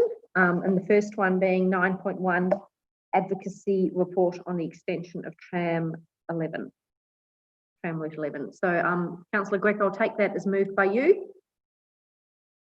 Yes, Mayor Rennie. Yes, moved by me. Thank you. Is there a seconder? Councillor McCarthy, thank you. Councillor Greco, over to you. Thank you, Mayor Rennie. Look, we all know about tram route 11, and we all know about its sort of ups and downs, and how sometimes it's actually become unfortunately, a political football. Some time ago, we never would have thought that we would have got the Reservoir Junction fixed up, and we have. Where, as we've seen, it's almost completed. Even in the landscape of the junction there, it's almost completed. And a few years ago, we never would have imagined that we would have had such an accomplishment. Also, we know that the Reservoir Junction has been future-proof for tram route number 11 to go right up to the reservoir station. And this has also been a proposal by some advocates in our community and it's also part of our reservoir structure plan, which was established about 7 or 8 years ago, before this whole debate on the elevation of the rail line was started. So I think we really need to develop a sophisticated and comprehensive advocacy strategy, because I really think that we can bring this home. We saw before when we were talking about the loop, that proposal, and that's good that we're going to try and advocate in that. But I think at this particular time, given that that the federal government and the state government are looking at major infrastructure projects, I think that we could actually see whether we could actually follow that vein to see whether we could actually attract some funding as a major infrastructure project for our city. The other point that needs to be made, as we know, it's one of the major missing transport links in our city, and to make this happen, we actually help to connect the various transport modes in our city. The thing that we have go in our favour also over these years has been one of the arguments against or not funding such a project, is that we don't have the population density. And what we've seen in the last few years, that the Darebin's population has actually increased. And one of the requirements to get an extension of a tram line or a bus service and things like that, that you need population density. That is occurring along the spine there. And it's also occurring on the southern end of Reservoir. So I think there's a lot of arguments in our favour to actually put this back seriously on the agenda, and both with the state and the federal government, because the elections of the state government and the federal government will probably coincide. They're around about the same time, and they look at throwing money around, especially, and we nearly got it last time, but unfortunately the wrong party got into government, because this could have happened. So it's not far-fetched. Let's get that strategy happening, and let's work on that advocacy campaign. Councillor McCarthy. Thanks, Mayor, and thank you to Councillor Greco for bringing this to us. I think I've lost track on how many state and federal politicians, candidates and others have run on this particular issue. It seems like the perpetual iconic issue in our community, and in some extent so it should be, because just like getting the Reservoir Junction fixed, which finally after decades has had work, we would say there's still more work to do there to really connect Edward Street and Broadway. The extension of tram route 11 is of course part of that same story, and it's the story of the project that we are always being promised but never quite gets there. And so I support Councillor Greco's call for a new advocacy strategy on this. We know that the community sentiment there is strong in favour of this project. I think that people are open to some of the proposals that Councillor Greco was floating, which is that we need to understand the relationship between investment in the tram and what the development environment is.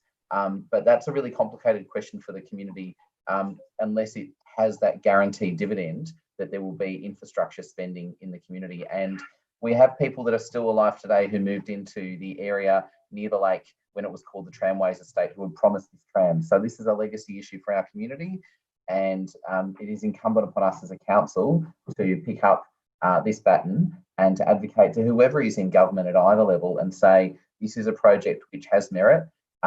We have done in fact, the technical work to map out where this would go. That work has been done, and the demonstration of community benefit is clear. The challenge that we have now is to make sure it is a compelling proposition for governments at both state and federal levels, not just an election promise that is never fulfilled. So I hope that we come back to something that is strong, coherent, and can deliver that outcome.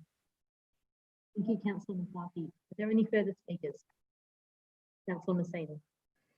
I just want to say thank you to Councillor Greco and echo what Councillor McCarthy said. This is the saber-toothed tiger that's sitting there under the ice, and climate change is here and it's slowly melting away. And Tramways Estate, I didn't know that. Thank you, Councillor McCarthy. The Tramways Estate with no tram. I think it's time for the Tooth Fairy to come and take that saber-toothed tiger's tooth and deliver what we need and what the community needs. That's all I have to say on the matter. And I thank Councillor Greco for putting that on the table once again.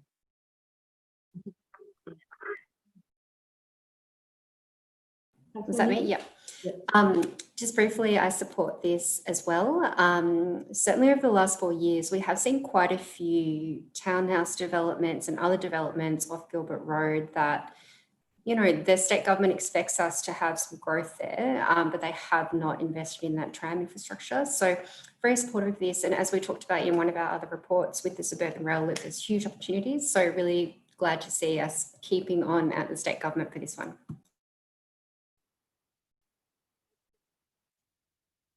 I'll put that to the vote. All those in favour? That motion is carried unanimously. Thank you, Councillor Greco.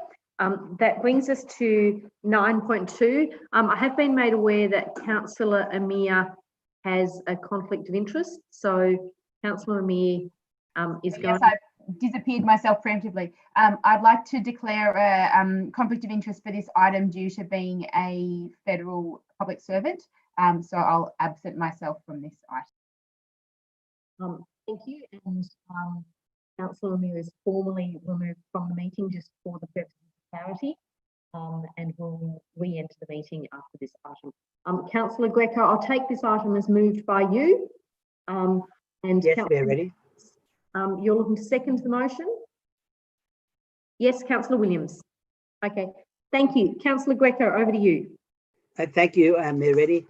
Look, the reason I put this motion is that, as many councillors would know, that on the 12th of July, which is only just under 2 weeks away, the federal government is going to do away with the free childcare scheme that has put in place as a result of the COVID-19 pandemic crisis. We have seen that childcare has been one of those essential services, been instrumental in ensuring our response to the COVID-19 crisis, and it's ensured that people are still able to participate in the workforce and maintain their livelihood. It's a real shame that the federal government is going to just go back to or transition back to the old scheme, which was a very complicated scheme where you paid according to your income levels, etc., etc.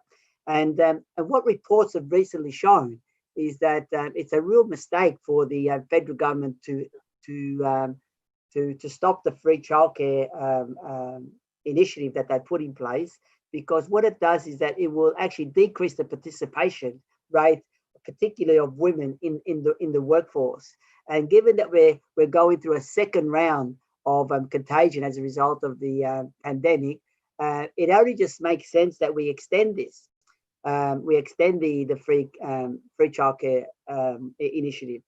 And actually, in my research in relation to this topic, some economic reports by economists are saying that a generous childcare policy equates to a much higher rate of female participation in full-time work. And we see this in a lot of Nordic countries where they have a very generous childcare policy, and it sees a greater participation right across the workforce, right across the community into the workforce. And also the reports have even gone even further, where they've talked about that free childcare has a multiple benefit.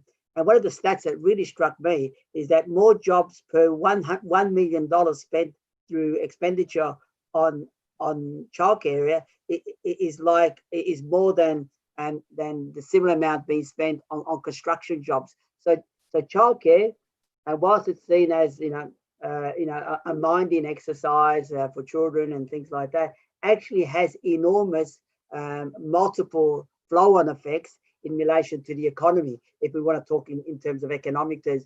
But I think it's important that Australia really modernises itself, and we need to advocate for this in our community, given that council run a lot of childcare centres through committees of management, that we advocate to the federal government that they keep the free childcare scheme going, at least for the foreseeable future. Thank you, Councillor Greco. Councillor Williams. Councillor Greco has absolutely summed it up in such a beautiful way. The only other thing I can actually add to that, and possibly the only thing, would be saying that the mental and physical and social benefits that this has for both mums and bubs is absolutely outweighs so many other aspects. But I definitely, it's a big tick for me, and great work, Gaetano, for bringing this to the chambers. Thank you, Councillor Williams. Are there any further speakers? Councillor McCarthy. Thanks, Mayor. Look, I'm really pleased to support this. I think it's probably worth saying that for a lot of Darebin families, the ability to access childcare, in fact, the free childcare when incomes have dropped so dramatically, particularly for some of our families who run a small business and for whom access to childcare and free childcare has been the thing that's enabled them to continue, in fact, to keep that business going, because that was one cost area that they were able to manage. This will be pretty devastating for some of those families, and particularly for women, but also men who, if we look at what childcare is, it is a workforce participation strategy and a workforce participation program as much as it is early childhood education. So it has traditionally been the case that governments have not fully funded it because they've seen it as something which has a personal benefit and is not about the benefit of the child. But we know when families are stressed, when they are trying to do multiple things, when there's an economic collapse and the onset of a recession type environment, it can be very challenging for people to be able to give that attention to their kids and keep that home business going because they can no longer afford to run the shop front. So this was just one thing that provided a bit of relief for people to enable them to keep that business going. And if the federal government is serious about supporting small business, then it needs to take heed of this proposal and the strong criticisms by both Labor and the Greens about the impact this will have on Australian families. And a place like Darebin, where we have so many people working from home now who have home-based businesses, this is going to be pretty devastating. So I support the proposal. My sense is that we've almost fighting an uphill battle on this one, but I think our community will appreciate the message that we're sending. Thank you, Councillor. I'll put that to the vote. All those in favour? Thank you, councillors. That was carried unanimously. We'll now just make sure that Councillor Amir rejoins the meeting.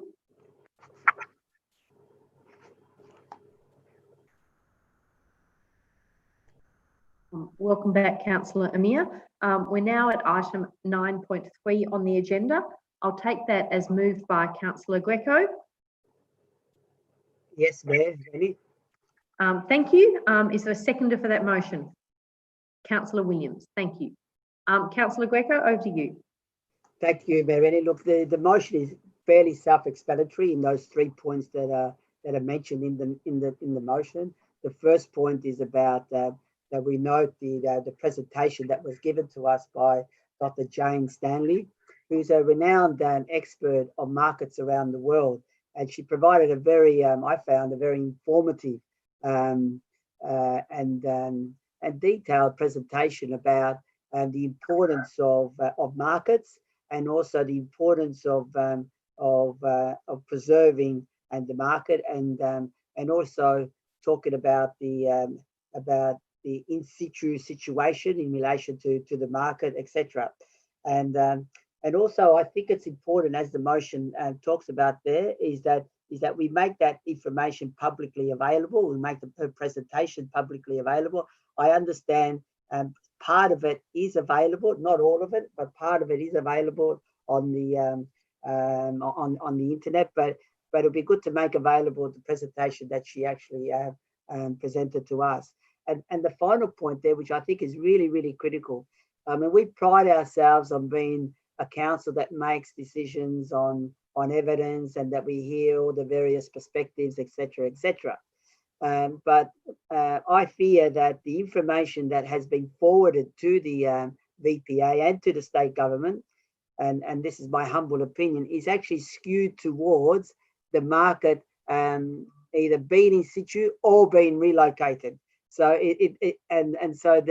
I haven't seen any strong arguments being presented to the VPA in relation about the market remaining in place. That is, the market staying where it is. So I think it's incumbent on us as a council that if we, are strong on the point about putting all positions in order to arrive at an informed decision, that we also submit Dr. Jane Stanley's presentation to the VPA and to the state government, so that they get all perspectives on the market in regards to whether it should stay in its current location or should be relocated to somewhere else on the site. And I think that's really critical, because the VPA is about to write up the planning controls for the site, and I think it's critical that they see all the different perspectives that feed into for them to form their opinion. We should have done this much earlier, and we should have, I believe, had maybe a more balanced view. But that's gone. That debate's gone. At least let's put the information up for the VPA so that they can see other perspectives and before they make a final decision. Thank you, Councillor Greco. Councillor Newton, you've got your hand up, but Councillor Williams was the second. Sorry. So I'll go to Councillor Williams as the seconder first. I'm happy to reserve my rights. Councillor Newton can go. Okay, Councillor Newton. Thank you, Mayor Rennie. So I won't speak too long, but I am speaking against this proposal. So, for example, number 2 speaks about releasing this publicly, but my understanding that this is already public on the data website. So I don't think that council needs to also release something that's already on another website. And I think there's also just a precedent that I'm not really too keen to set here about just sort of bringing someone to us and then releasing a report that's already public. So yeah, so I don't think it makes sense when it's already public. Thank you, Councillor Newton. Are there further speakers? Councillor Amir. Thank you. I'll be voting against this notice of motion for a couple of reasons. So we've had extensive consultation on the market, its value, the best way forward, that's been ongoing for 3 years at great expense and great time. There's been hundreds, if not, I think thousands, I believe, community members involved in that process, along with experts, with the stall holders of the at the market, and so on and so forth. We've also had our advisory committee. We've got the community groups. So I find it. I don't support this notice of motion, because I don't think it's fair to be elevating one voice of someone who's not even a Darebin resident or Preston market user above the expertise within the community, people who own the stores, people who have been putting their heart and soul into this project, whether it's been for days or weeks or months, or in some case years, or even decades. I don't think that's something that we should be doing. It might even be a little bit offensive. But I think we have to think about what's the message we're giving to the community and everyone who's given their input if we're elevating this one voice above all the others. The second reason is we've worked very hard to come up with a consistent, coherent message about what the community wants for the market. And I think by sending in other things willy-nilly, it's really messing with that consistency and sending mixed messages. We might understand why it's being sent through. Might not be that clear to the VPA. It might not be that clear to the community. We've worked so hard to get this very strong vision, and I do feel actually quite strongly about not undermining that. Thank you, Councillor Mears. Are there any further speakers? Councillor Messina. I understand the purpose of what my fellow councillors have said and their passion and drive regarding that. I personally don't think that anything that Dr. Jane Stanley contributed was anything that we didn't know. But and I don't think, and I'm sorry to say this, there was no evidence that she was a renowned world expert on markets. She doesn't know the Preston market. She doesn't shop at the Preston market. She's not a Darebin resident. And she can submit the VPA, her report. But I'm happy for the report to be released for the community. But I can honestly say that nothing that she said or presented on the night surprised me, because we all know what she had to say in terms of we all believe we're on the same page. So only for the purpose of releasing the report for transparency reasons that I will support the motion, but not to state that she's a renowned market expert. I was yet to be convinced on that. I'm sorry. Thank you, Councillor Messina. Are there further speakers? Councillor Williams.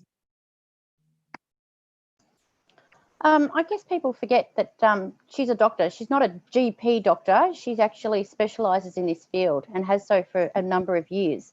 Now, she's a well-respected and expertise on markets and have so for a long period of time. I believe she's been engaging in the community for a long period of time also. And yeah, her findings regarding the Preston market is comparing to other markets that she has gone around to in other parts of the world. I think it's important that there's nothing to hide here. You're saying that Councillor Newton is saying that it's on other websites regarding data. It doesn't need to be on on the council website. Well, in fact, there's a lot of people who would like to see it on the council website. Isn't that part of the process that this council is meant to be? We're meant to be open, transparent, and accountable, which I find that we're not doing that in this particular case, where you're also saying, yeah, no, maybe we should. Councillor Messina is indicating that, you know, she doesn't shop here, she doesn't. Well, I think it's really important that we are getting somebody who has an expertise that's actually looking at the Preston market and this situation from her expertise and her background of knowledge and of what she has done. I can't compare her knowledge to mine, even though you're saying that I've been exposed to this for the last 8 years on council about the Preston market, does not give me the expertise about markets in general. I think her points that she's made is absolutely incredible, and actually things that other councillors have said tonight is actually defaming of her background and her knowledge and her expertise, which I find is quite disappointing.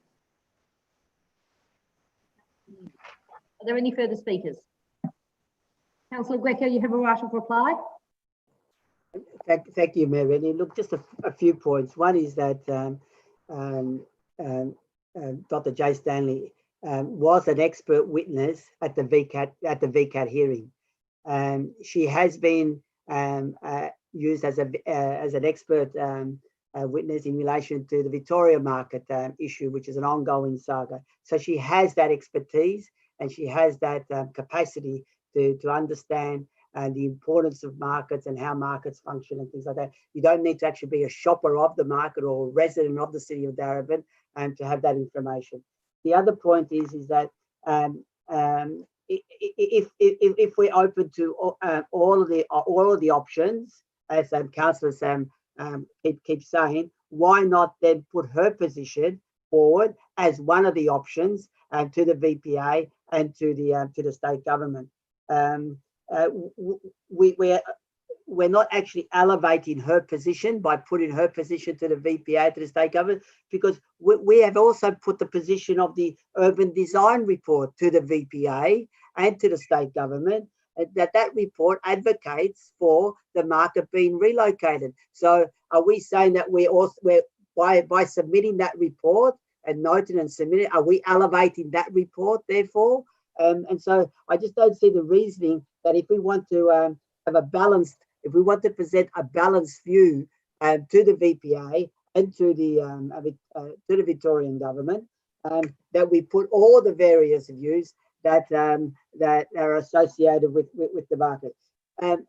Councillors, I just feel that the information that we have provided to the state government is skewed towards the relocation of the market, and I strongly believe that we should be presenting a balanced view back to the VPA of other experts and what their views are, to allow the VPA and the state government to make a considered view.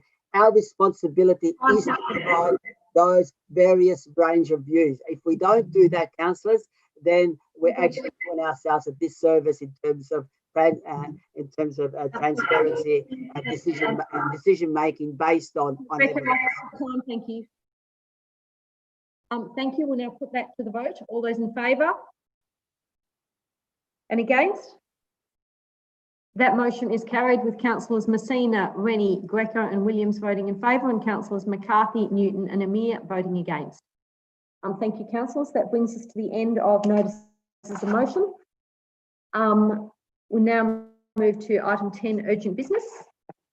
There is none. Reports of standing committees. There are none. Records of assemblies of councillors. Councillor Messina, take that as moved by you and seconded by Councillor Williams. All those in favour? That motion is moved unanimously. That brings us to reports by Mayor and councillors. They've been circulated. All those, I'll take a mover, Councillor McCarthy, a seconded Councillor Messina. All those in favour? That motion is carried. Thank you. That brings us to consideration of reports considered confidential. There are none. And so, councillors, that brings us to the close of the meeting. Thank you.